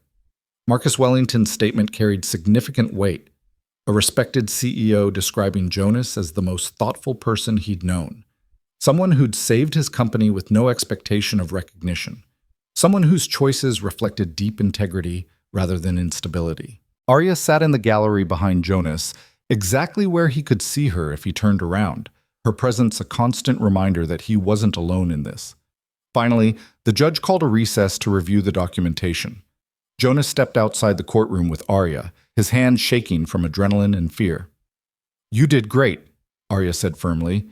"Your lawyer was clear, the documentation is strong, and Lily's voice came through in every piece of evidence. You showed them exactly what kind of father you are." "What if it's not enough?" Jonas whispered. "It will be enough. It has to be enough. Because the alternative is unthinkable." Arya took his hands. "Whatever happens, we'll handle it. Together. That's what we do now." The judge returned after 30 minutes that felt like 30 years. Everyone stood as she entered, and Jonas felt his heart hammering so hard he thought it might break through his chest. "I've reviewed all the documentation and testimony presented today," the judge said, her voice measured and professional. "This is a difficult case because both parents clearly love their daughter and want what's best for her. However, custody decisions must be based on the child's best interests, not parental preferences." Jonas held his breath. "Mr. Mercer, your life choices may seem unconventional to some. Walking away from significant wealth, choosing a modest lifestyle despite having resources, returning to public investing after years of privacy, these decisions raise questions. However, the evidence overwhelmingly demonstrates that these choices were made thoughtfully and in your daughter's best interest. Every person who interacts with you and Lily describes a child who is happy, well-adjusted, thriving academically and socially, and deeply bonded with her father." The judge turned to Rebecca. "Ms. Vale, your concerns about media exposure are noted. However, the evidence shows minimal impact on Lily's daily life. Your own absence from that daily life is well documented. While you can certainly provide material resources, that alone does not constitute stability or emotional support." Jonas's hands were clenched so tight his nails were cutting into his palms. "My ruling is that current custody arrangements will remain in place," the judge said. "Mr. Mercer retains primary custody. Ms. Vale's visitation schedule remains unchanged unless both parties agree to modifications. This ruling can be revisited if circumstances materially change, but based on current evidence, Lily is clearly thriving in her father's care. This hearing is adjourned." Jonas's knees went weak with relief. Arya caught his arm, steadying him, her face split in a wide smile. Across the courtroom, Rebecca's expression was cold fury, but Jonas didn't care. He'd won. Lily got to stay with him. Their life continued. Outside the courthouse, Jonas called Mrs. Chen. She answered immediately. "We won," Jonas said, his voice breaking. "She stays with me." "Of course you won," Mrs. Chen said practically. "Anyone with eyes can see you're a good father. Now come pick up your daughter. She's been worried sick." Jonas and Arya drove together to Mrs. Chen's house. When they arrived, Lily burst through the door and ran straight into Jonas's arms. "We won?" she asked against his chest. "We won. You're staying with me. Nothing changes." Lily pulled back, tears streaming down her face, and hugged him so tight Jonas thought his ribs might crack. Then she reached out and pulled Arya into the hug too, the three of them standing on Mrs. Chen's porch, holding each other like they were the only solid things in a shifting world. "Thank you," Lily said to Arya, "for helping Dad, for being our friend, for being part of our family." "Thank you for letting me be part of it," Arya said, her own voice thick with emotion. "You two are the best thing that's happened to me in years." 2 months later, Jonas sat at their table in Brew and Page's on a Tuesday afternoon in March. Outside, spring was beginning to win its battle against winter, buds on trees, temperatures climbing, that particular quality of light that promised warmer days ahead. Arya walked in right at 2:30, and Jonas felt his heart do the complicated thing it had been doing for months now, whenever he saw her. Friendship had somehow shifted into something more, had grown roots deeper than either of them had planned, had become essential in ways that went beyond companionship. She sat across from him with coffee and that smile that meant she had news. The nonprofit is officially registered, Arya said. We have our 501c3 status, our first grant funding, and enough volunteers to start 3 adult literacy programs next month. It's real, Jonas. It's actually real. That's incredible, Jonas said, and meant it. You built something meaningful from scratch. That's not easy. I learned from watching you, Arya said. You rebuilt your entire life on your own terms. That takes courage. I just needed someone to show me it was possible. They sat in comfortable silence for a moment, and Jonas thought about how much had changed since that first Tuesday when a tired woman in an oversized sweatshirt had asked if the seat across from him was taken. How they'd built trust in 45-minute increments, how that trust had fractured and been carefully repaired, how they'd learned to be honest even when honesty was terrifying. I need to tell you something, Jonas said. Arya looked up, immediately alert. Good something or bad something? Good something? I hope. Jonas took a breath. These Tuesday and Thursday meetings, they're not enough anymore. I look forward to them all week, and then they're over too fast, and I spend the days between them thinking about things I want to tell you or show you or share with you, and I realized, he stopped, gathering courage. I realized somewhere along the way, you stopped being just my friend. You became my best friend. You became someone I can't imagine my life without. You became essential, Arya finished softly. You became essential to me, too. Jonas reached across the table and took her hand. So I'm asking, carefully, because I don't want to ruin what we have, but also honestly because we promised no more walls. Would you want to try being more than friends? Would you want to build something together that includes all the Tuesday-Thursday meetings, but also weekends and holidays and just regular life? Would you want to be part of what Lily and I have built here? Arya's eyes were bright with tears.